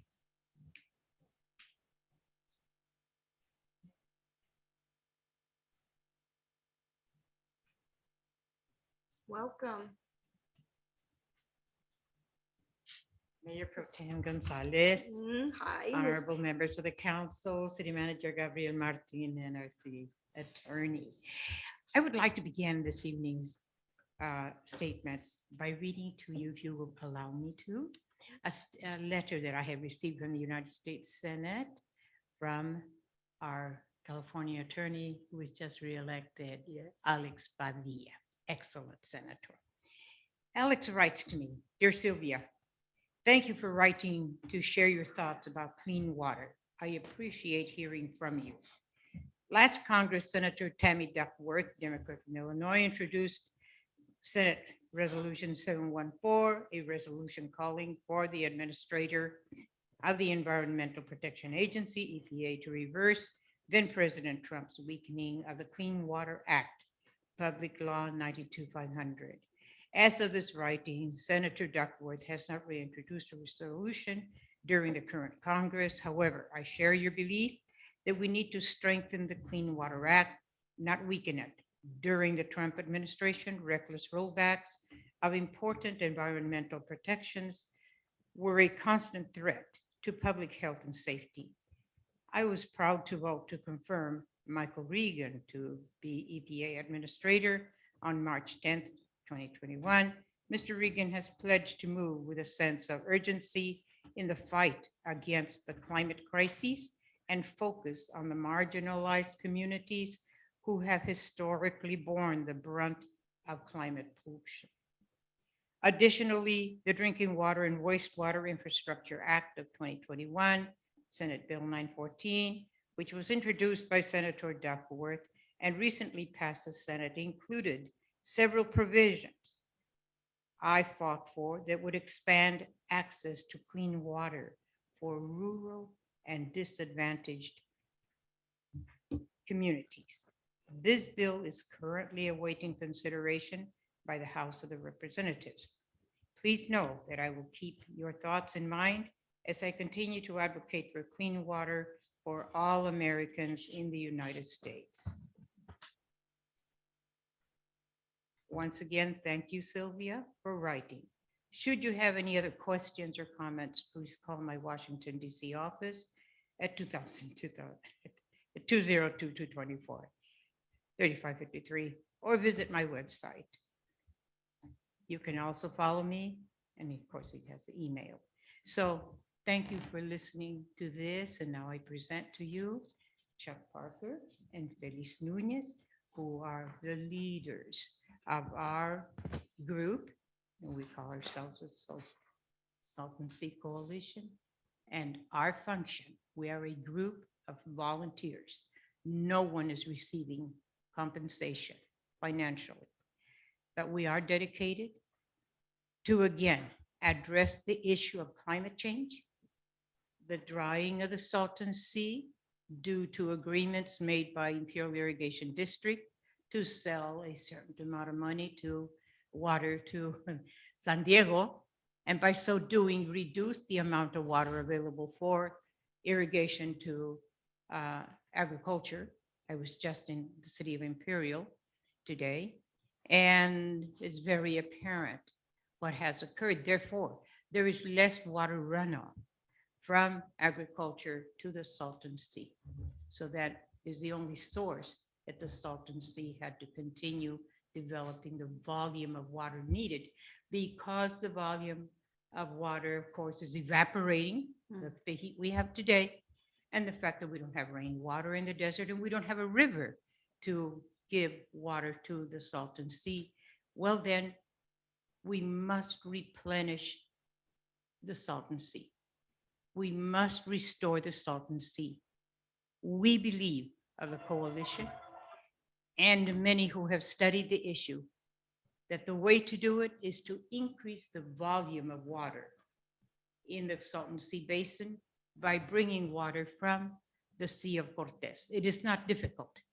It has already been studied. There are studies that have been done by very qualified engineers and, of course, people who do that kind of work. It can be done. All it takes is political will and the willingness to establish scientific diplomacy with Mexico, our next door neighbor. And it is in their best interest to bring water in from the Sea of Cortez. It would benefit, of course, Baja California at the border, the lands of the Native Americans, and of course, us. And water is gold. And bringing in water through an aqueduct, just as we have the aqueduct that carries water from the Colorado River for the Metropolitan Water District. And that was built and is still in service when I was a baby. It is still working. aqueducts do work. Historically, if we look at the history of Europe and other areas across the oceans, Mexico has functional aqueducts built by our people. Huh? Los mexicanos, los Maya. So we can also build an aqueduct, bring the water in and bring it to augment the volume of water in the Salton Sea Basin. And by so doing, we will cover the surfaces of the areas that are now exposed, all of what has settled down at the bottom of the Salton Sea, which is very damaging to us. So as I'm talking to you, we are all breathing what is in the air. There's no escape for any of us. So I'm interested, of course, in bringing about the restoration of the sea for the good of all. For the good of all. We will all benefit, and for all those. I hear tonight the potential of building more housing because our population is growing. And the entire region around the Salton Sea is affected. All people and all creatures are affected. So let's do something about it. And I'm looking forward to the approval of our resolution tonight. Mr. Parker? I think Carlos, we call the speakers. Yeah, these are the speakers that they've identified. Perfect. So Yeah. just so, yeah, if we're having speakers, just, 3 minutes. Additional speakers. Yeah. Thank you. Thank you, ma'am. Good evening, Mr. Parker. Thank you, Sylvia. I want to thank the council for putting this on the agenda. I want to thank the city manager for letting me know that it was on the agenda tonight. And also Councilman Galarza, who I've participated with in meetings of the CVAG Energy and Environment Committee, both last September and in May. And they produced resolutions in support of this for their annual goals last year on the Salton Sea.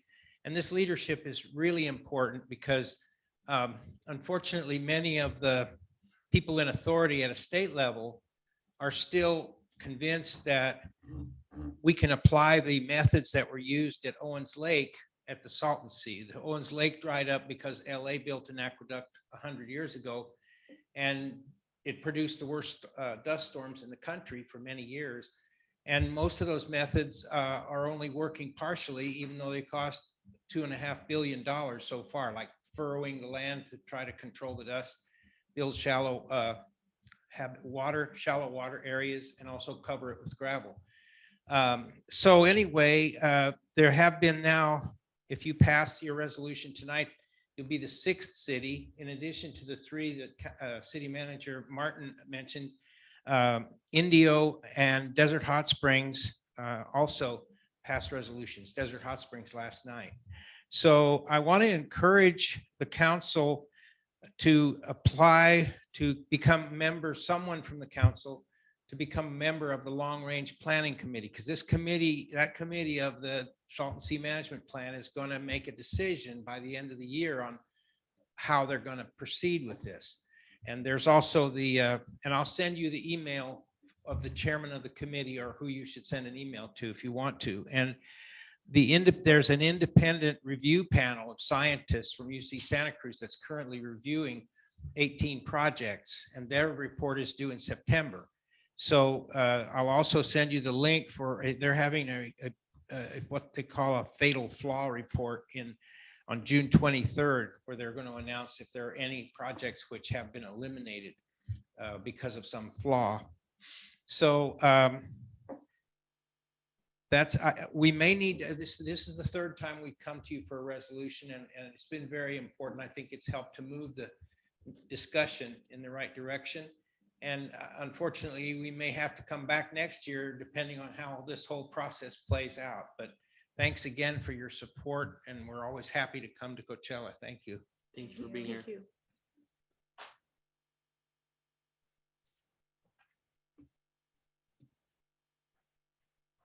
Good evening. Ladies and gentlemen. Teresita. I just want to remind us that we come from water. When we're in the womb of our mother, we're in water. As a matter of fact, we have gills behind our ears so that we can breathe underwater. When we come out of the womb, we're more than 70% water.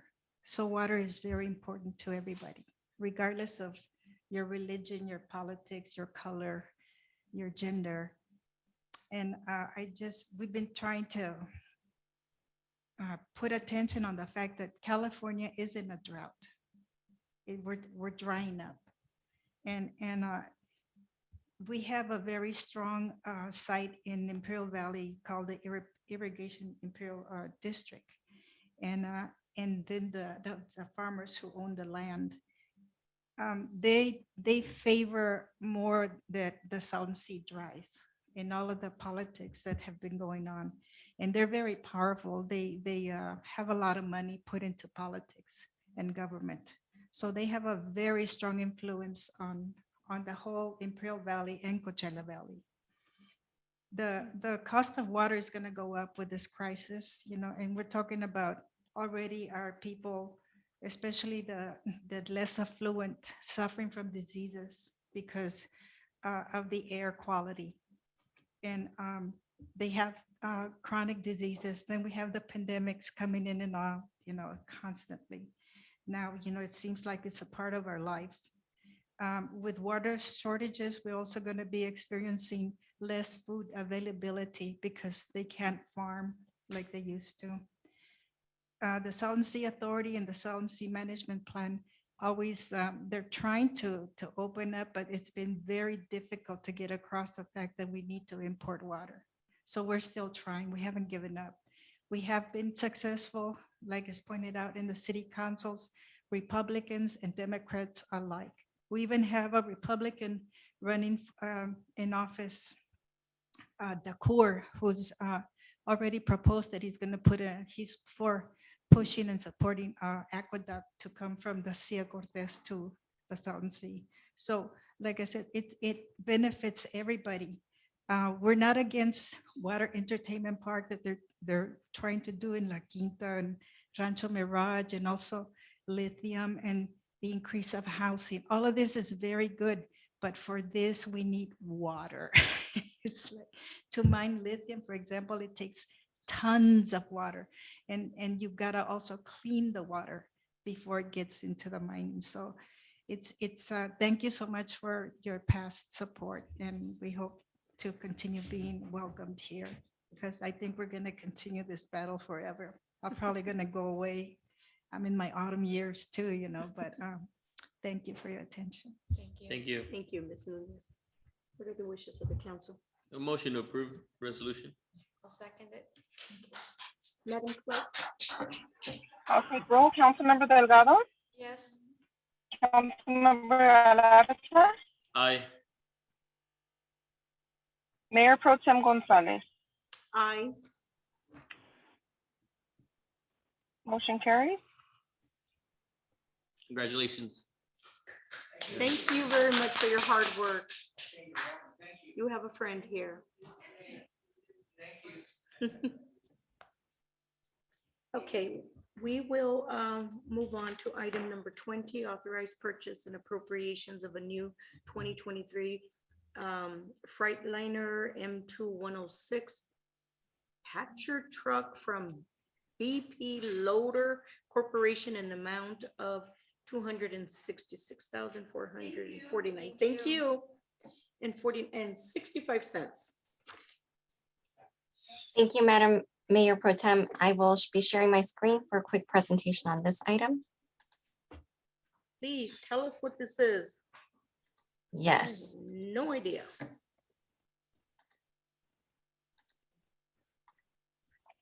The item that we're speaking about is a purchase of a patch truck. This is the unit that staff has identified would best fit its needs with respect to the operations that they do out in the field currently. Just to kind of give a quick rundown of what you're looking at, it is a patch truck that would be used primarily for asphalt repairs out in the field.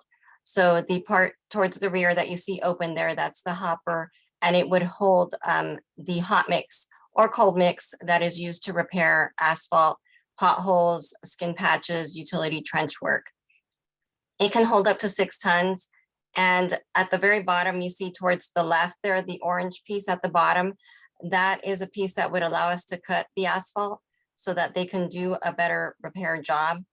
And at the very front of right behind the cab, you see a container, and I'll go through this a little bit more, but just to kind of give an overview, that's, it's basically a debris bin. So when they're clearing out the cut and the area that's been already, that's already gravular, they can put all that trash basically in that container. And then it has a lot of different other features that are necessary to do their job, such as a compactor, a cutter, a jackhammer, an air pump, also a torch, and a tack oil wand, which is used in the application of the hot mix. And I will go into that a little bit more detail on the coming slides. So a patcher truck and its applications, in the time that I've been here, and since actually the streets division, which is charged with the maintenance of the asphalt primarily in collaboration with a lot of our CIP projects, has never had a patch truck. However, this is the more efficient way to address a lot of our skin patch repairs, our potholes, our shoulder repairs, and our utility cuts. As I noted in the prior slide, it comes with an asphalt cutter, a compactor plate, an air blow gun that blows out the debris after they make the cut, a solvent pump and wand, an oil, the wand that applies the tack oil, the torch wand, and the jackhammer. That has, as I noted, a capacity to hold up to 6 tons of hot mix, and as well as be able to hold it and maintain it at the temperature that's required for up to 3 days. So it actually will continue to heat the hot mix in the 300 degrees range that is required to keep it useful for a lifespan of 3 days. So we would be able to go to the plant, get the hot mix, do potholing that day and for 3 additional days using that same load, as well as trench repairs or other items that we may have on the docket for that day. Oh, and I'm sorry, I failed to mention the last bullet point here, safety features. These are items that now backup cameras come with most of the new fleet that we're purchasing, as well as it has an intercom that allows the driver and the staff member applicator at the rear of the truck to communicate. Currently, because we don't have a patch truck, most of our patch work is done with cold mix. Cold mix is not as permanent of a patch. So the approach that we take without having that patch truck is that we do remove the loose material to get to the base of that pothole. And then we basically apply the cold mix to that space. And then the compaction is really done by driving the current flatbed that you see at the picture at the bottom left over the filled pothole areas. And that's how we get compaction. Cold mix is designed to compact and harden. The more times that truck traffic goes over it, it does basically is designed to do that. However, as I mentioned, some of the patches would be better done with hot mix as it is a more permanent patch. The process, the same pothole type process or trench work, etc., with a patch truck would be done by being able to cut the area. And you can see that at the bottom left picture where you would actually cut the area appropriately so that you have smooth edges. You'd apply the tack oil so that when you apply the hot mix, it adheres and binds better to the existing solid pavement surrounding it. You apply the hot mix and then you compact the material with the compactor, which is that equipment that is at the bottom left there of the patcher, the rear of the patcher truck. Currently, just to kind of give a very high level overview, we have a total of approximately a little over 500 paved lane miles. We average repairing a little over 1,000 potholes a month, which annually amounts to 12 to 15,000 potholes. We also do the trench and utility repairs primarily for a lot of the water line repairs that are done by our sister agency, CWA. And those are about 65 to 80 a year.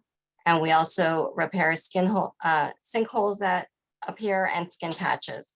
Those are a smaller number. We also do about 500 to 800 linear feet of shoulder repair work in order to extend the life of our roads, especially some of our inherited county roads that don't have some of the curb work already adjacent to them. So that the shoulder work is real critical for extending the life of those roads. Staffing, just to kind of give an overview, almost with regards to man hours spent on potholes, we amounted it to about 1,400 annually. And with the purchase of a patch truck, we do project that would reduce the number of man hours that we'd be required to allocate to this function by about 30% because it would make it much more efficient. In addition, because we'd be able to patch a lot more of our potholes with hot mix, those repair jobs would be more permanent and would not require coming back to them in a few weeks. Utility repairs and skid patches, we assess that we spend about 750 man hours, and we do expect a reduction in the amount of man hours and staff that's required for those repairs as well, because currently, in order to make those repairs, we have to take out several pieces of equipment to accomplish what this one unit can do. So we take out a trailer that has the roller for compaction. We take out another trailer that has the tack oil equipment for application. And we have to take a cutter separately to complete the cut. And then separately, we have to usually either order a load that delivers to the site. A lot of times, in order to keep it hot for the period of time and the number of repairs that we may schedule for a day, we don't have the ability to maintain the material at that level in the dump truck. So we do also have to pay for the delivery components to the sites. The unit would take 9 months to fabricate after it is approved for building. And the total cost is $266,449.65. In the current budget, we do have an allocation available of $120,000, and we are requesting an appropriation to be able to move forward in the purchase of it for the difference, which is $146,449.65. And with that, it does conclude my presentation, and I'm happy to answer questions of the council on this item. I'll move to approve. Second.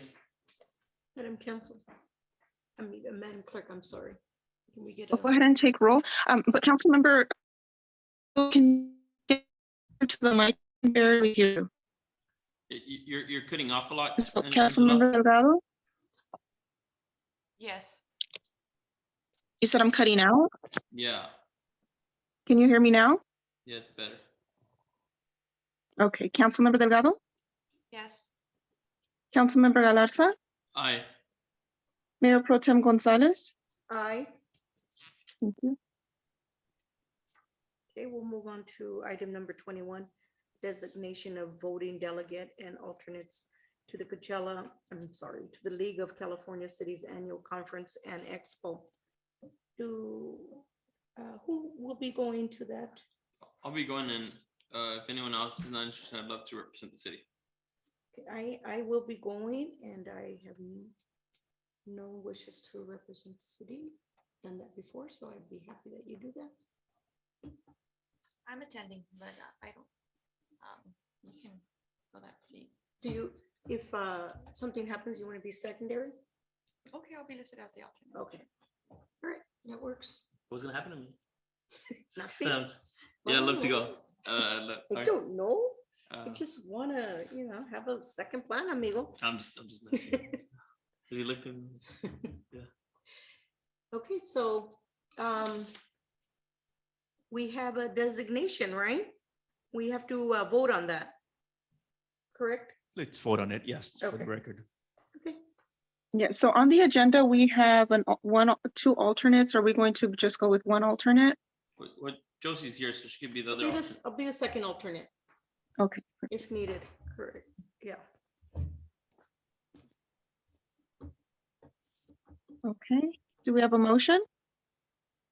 I'll make a motion to have Councilmember Galarza represent the city, and then myself and Mayor Pro Tem Gonzalez as the alternates. A second? I'll second. Thank you. Okay, I'm gonna take roll. Councilmember Delgado, Yes. Councilmember Galarza, Aye. Mayor Pro Tem Gonzalez, Aye. motion carries. Okay, we'll move on to item 22, Community Facilities District, CFD, number 2005-01, annexation 33, Mariposa Point. Do I need to read out A through D?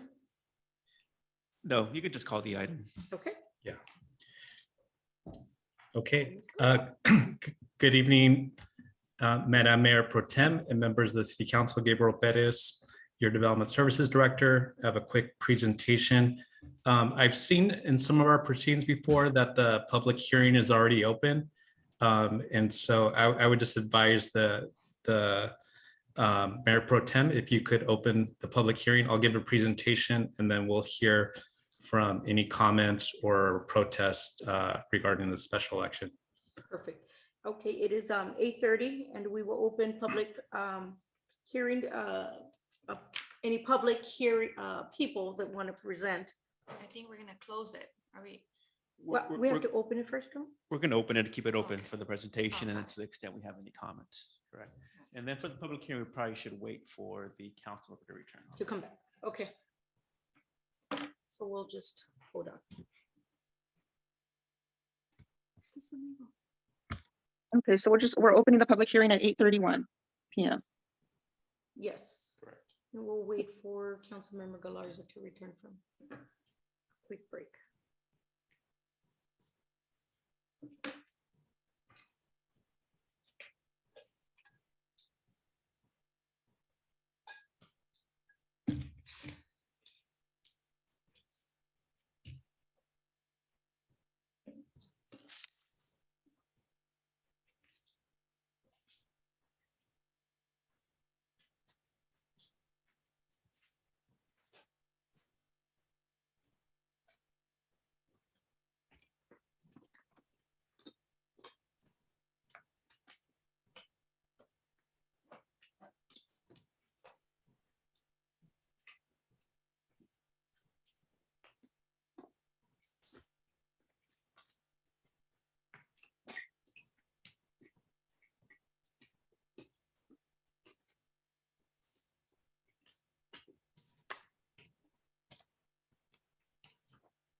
So we are back on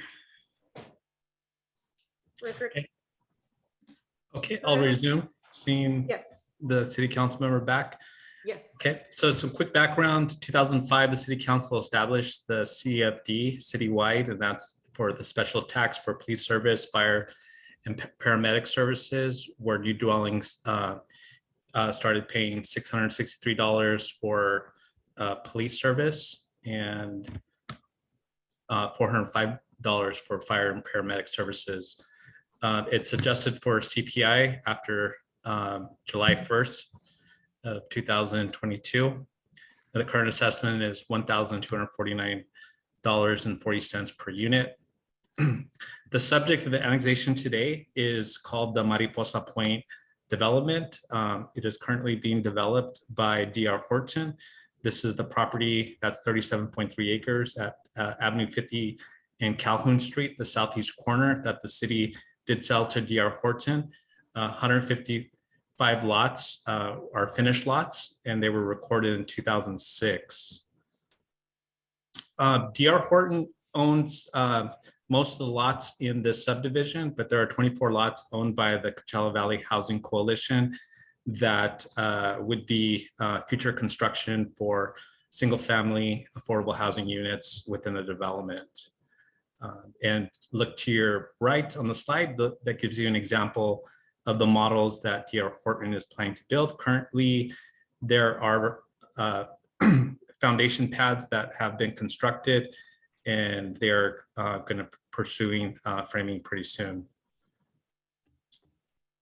As far as this is a special election, and so there are resolutions that were prepared that require the city council approval.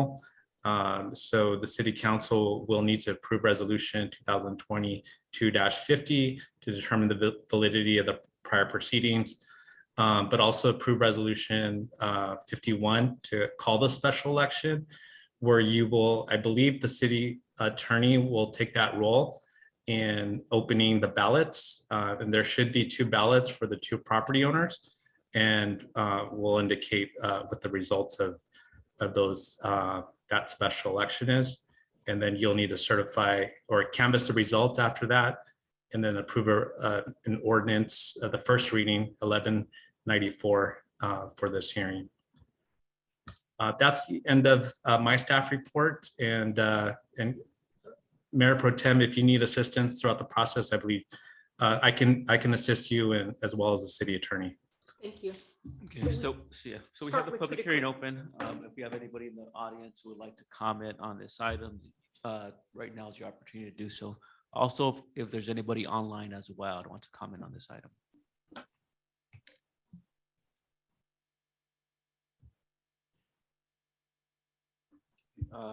Not seeing none or hearing none, so is there anybody There's a, online?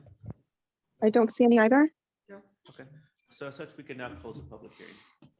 It is 8:35, and we will close the public hearing at this time. Correct. And Mayor Pro Tem, we're going to follow the recommendations. So we'll be taking those for this resolution 2022-50 first, and then 2022-51 second. So if we can have a motion to approve resolution 2022-50, determining validity of prior proceedings. Okay. So request is to approve resolution 2022-50, determining validity of the prior proceedings. What are the wishes of the council? Motion to approve. I'll second. Okay, do we need a vote, or will we on Roll each call. item? Okay, Madam Clerk? Councilmember Delgado, Yes. Councilmember Galarza, Aye. Mayor Pro Tem Gonzalez. Aye. Approve Motion resolution 2022-51 and call special election. We can get a motion and a second on that as well. Take it. Motion. What are the wishes? Second. Okay. Roll call. Madam Clerk? Councilmember Delgado, Yes. Councilmember Galarza, Aye. Mayor Pro Tem Gonzalez. Aye. Direct city clerk to tabulate the ballots and announce if 2/3 of the votes are in favor of levying the tax. I'll be conducting Motion? that You're doing that now. step right Okay, now, we don't need doing it. that as we speak. Open here the first ballot.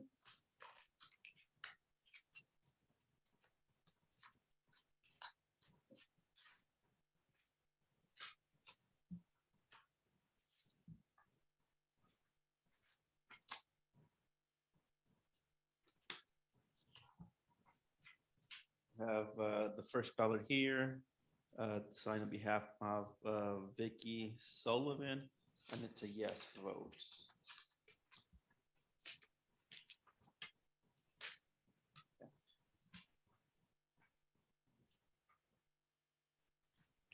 Opening the second ballot now.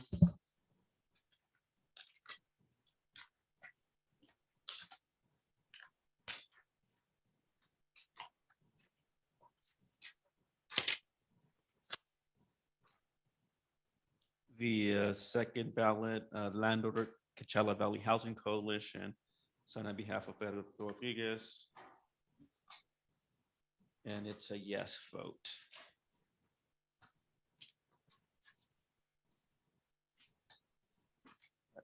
So these are the both landowners on the property. As such, we have a 2/3 majority vote in favor. So you are continue to allow to continue with this item. Okay. Motion to accept. Second. Roll call? And that's for resolution number 2022/52, correct? Oh, you're, okay, sorry. Approval of resolution 2022-52 canvassing the results. Motion to approve resolution 2022 52. Second. Okay. Madam Clerk? Councilmember Delgado, Yes.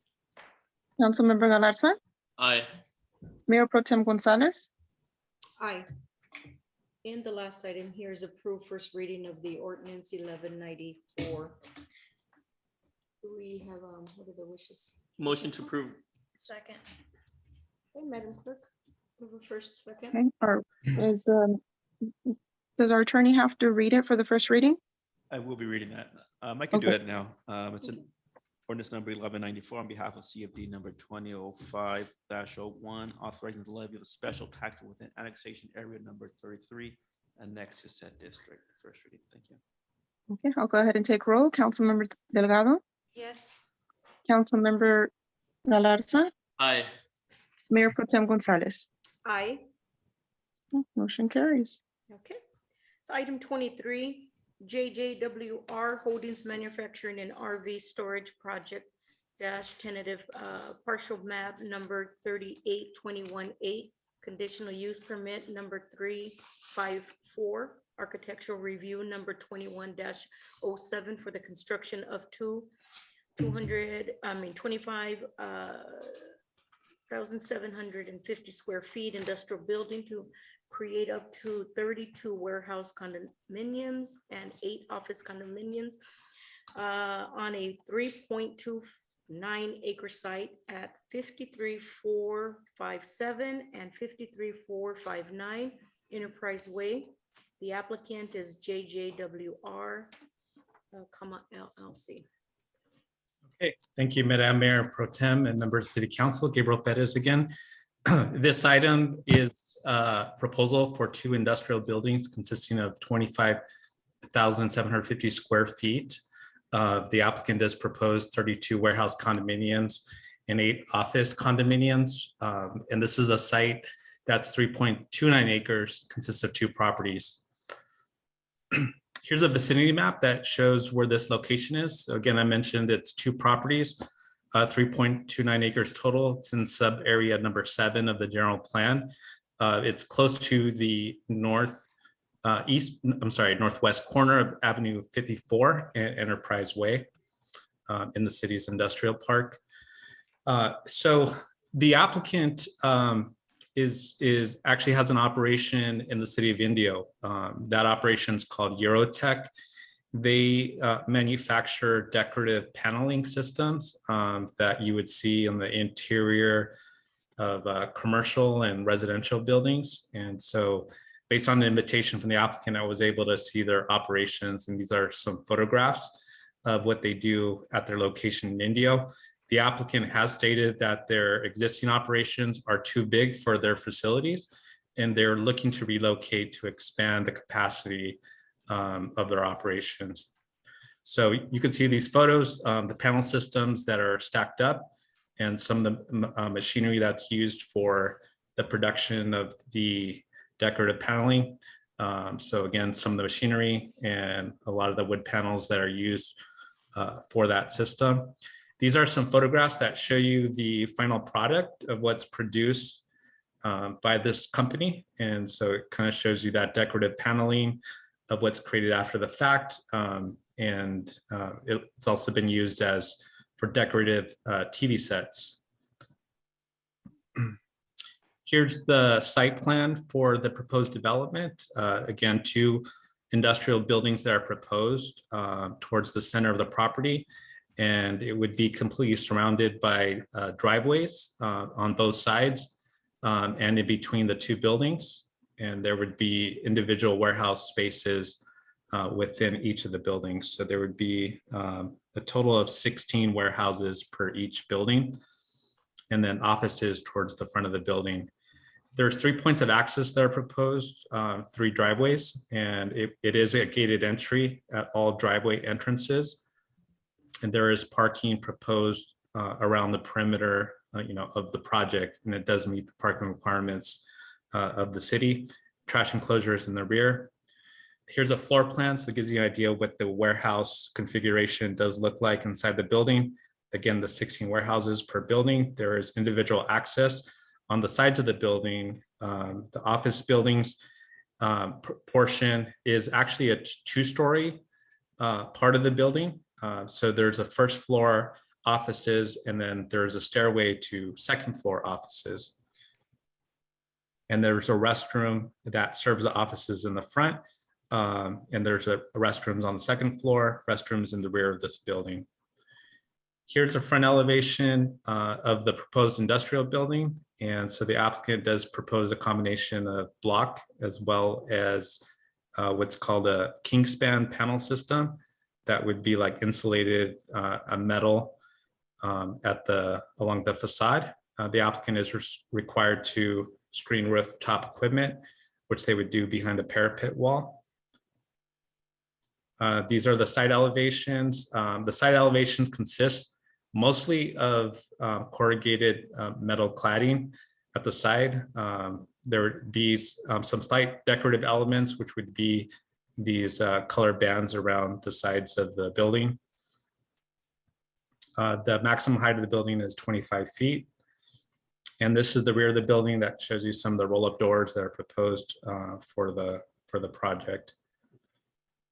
This gives you an idea of the materials. So again, I mentioned Kingspan insulated metal panels, as well as block wall. And this gives you an indication of how the sides of those warehouse spaces do open up.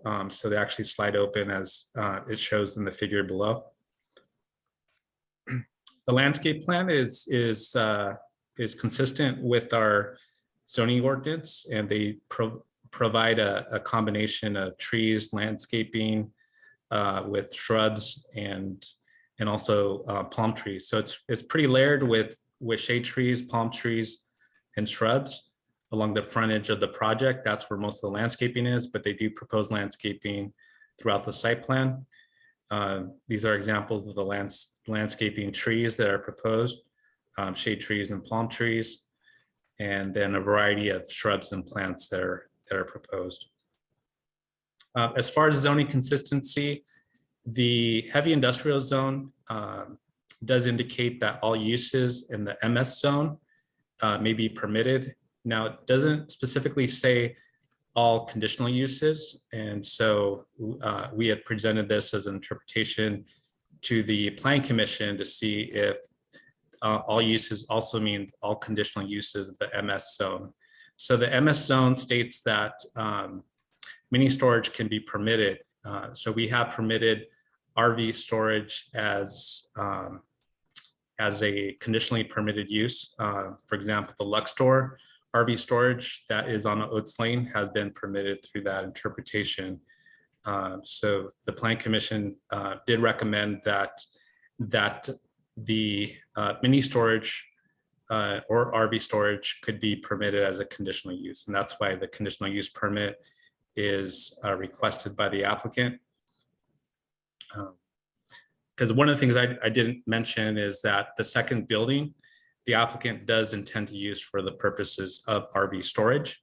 The first building would be used for the purposes of the decorative manufacturing panel systems that they plan to produce.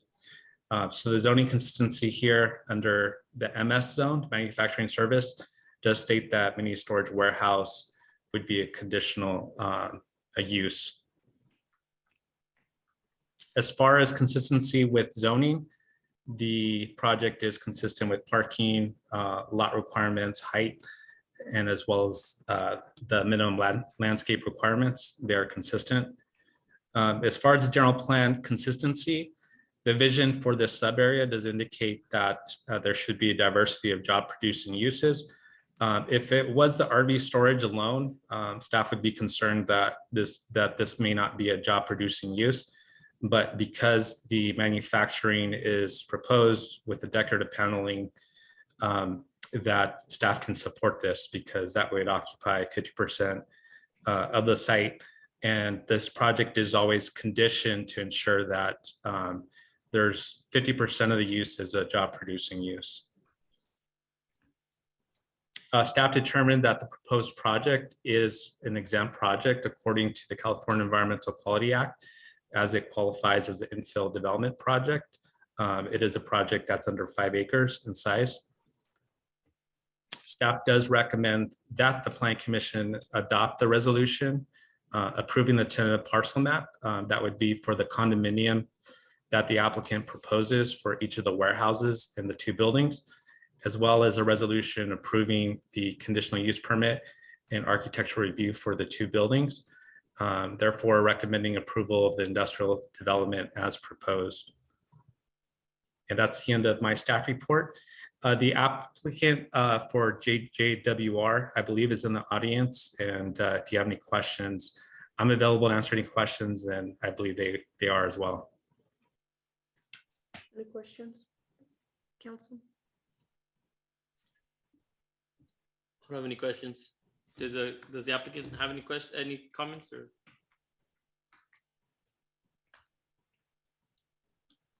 What is the applicant's name, and I can unmute them? There should be, I believe, Jason Williams.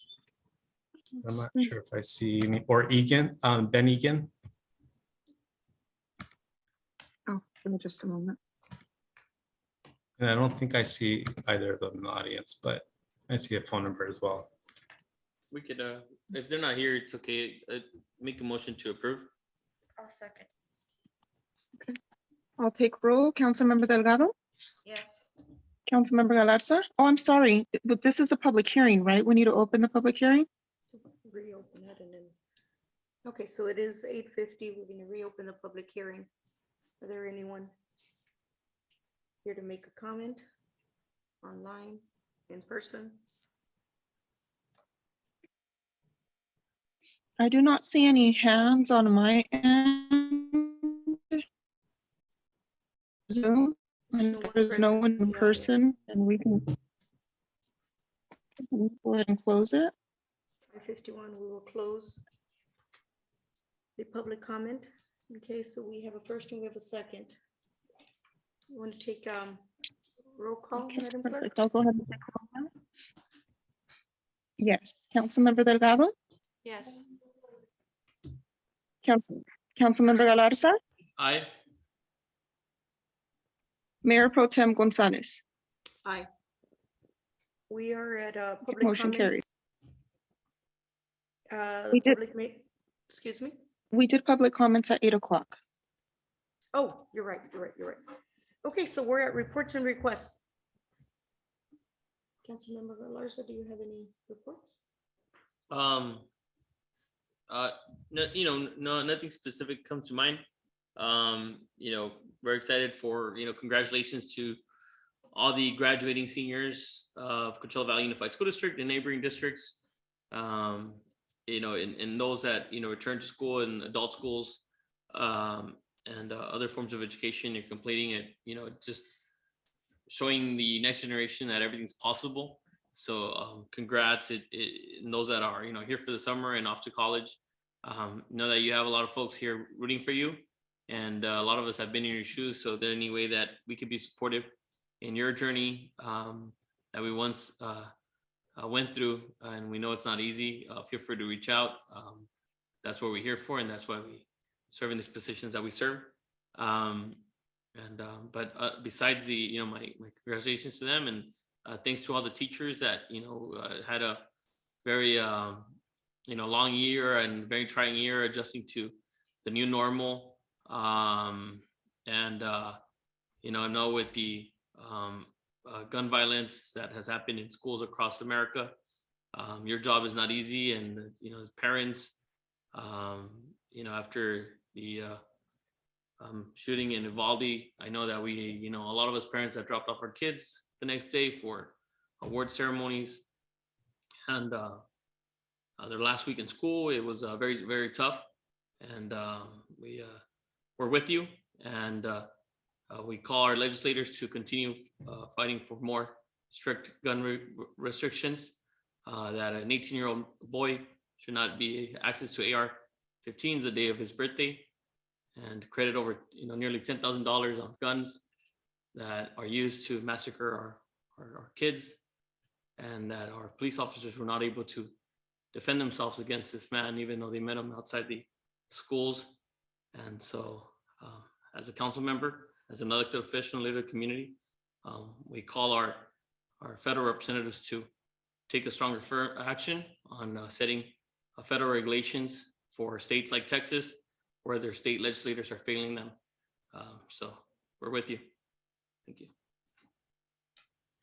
Congratulations to all the graduating classes, and I agree with Councilmember Galarza's sentiments, and also is that, you know, I hope that the school board really takes in consideration many of the teachers' requests and concerns and fears, because there's a lot of things that need to be looked at from security. You know, they also want some active shooter drills out there, and so there's a lot to be discussed. I attended the ATP and the TCC community events in the city of Coachella, and KDI was out at the parks, and they did a really good job of getting a lot of community input. They were giving paletas out in return. I know Alianza is doing the other grant. I do ask of them that they really go out to the community a bit more, because simply doing the events at the library or down 6th Street, there wasn't anybody who came out. And these grants are really, really important. And so we need as much community input as we can get. And then lastly, I just want to congratulate Battalion Chief Bonifacio de la Cruz on his retirement. I know his retirement lunch is coming up, I believe July 7th. And I hope that some members of staff and also my colleagues can attend. And then also that we take into consideration of doing a proclamation for the battalion chief, who has a lot of history here in the city of Coachella and in the East Valley. And that's all my comments. Thank you. Thank you. Two things. Well, what I wanted to, whoever thought about putting signs saying, "Congratulations, graduates," up, the little flags, that was really sweet. It was nice to see them. Two things aside from that.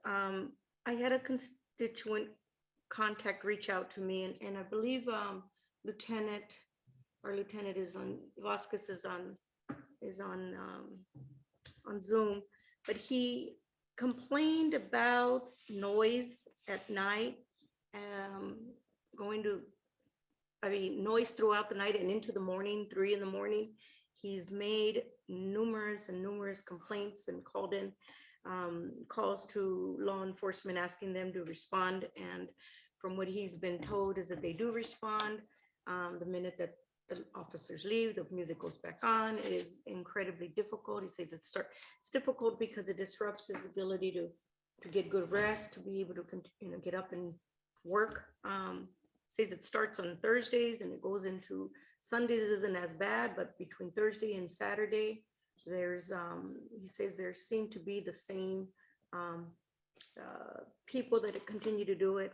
He's being told that they're being fined when he calls in the complaints, and I guess the worry is that if they are being fined and the behavior continues, I don't know, if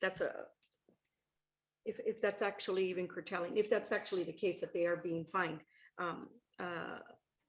So I just want to ask Lieutenant Vasquez if he can pay closer attention to the complaints, because it's difficult to get a good night rest if the music is pounding at 3 a.m.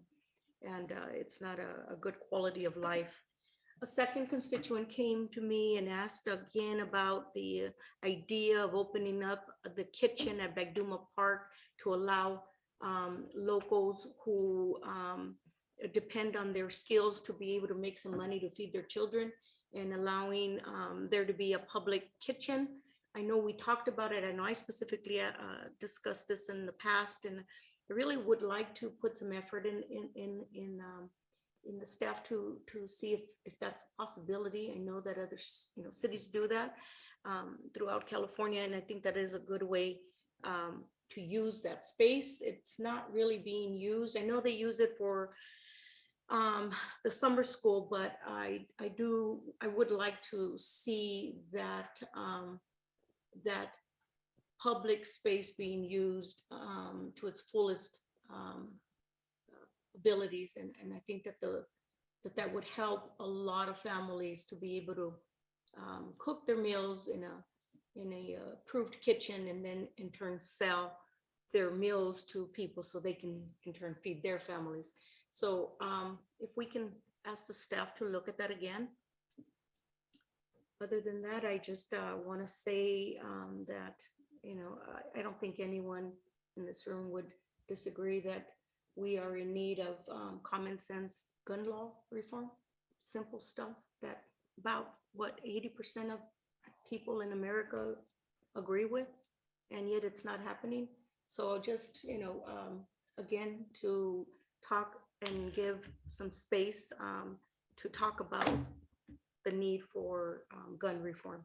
Just common sense gun reform is a good start. So encourage our constituents to contact their elected officials, state and federal, and to ask them to support common sense gun reform. And those are the end of my comments. No comments. Okay, well, it is 9 o'clock. Perfect. We are done. Oh, that was fun. Carlos, and there's the papers that. Yeah, that's. And,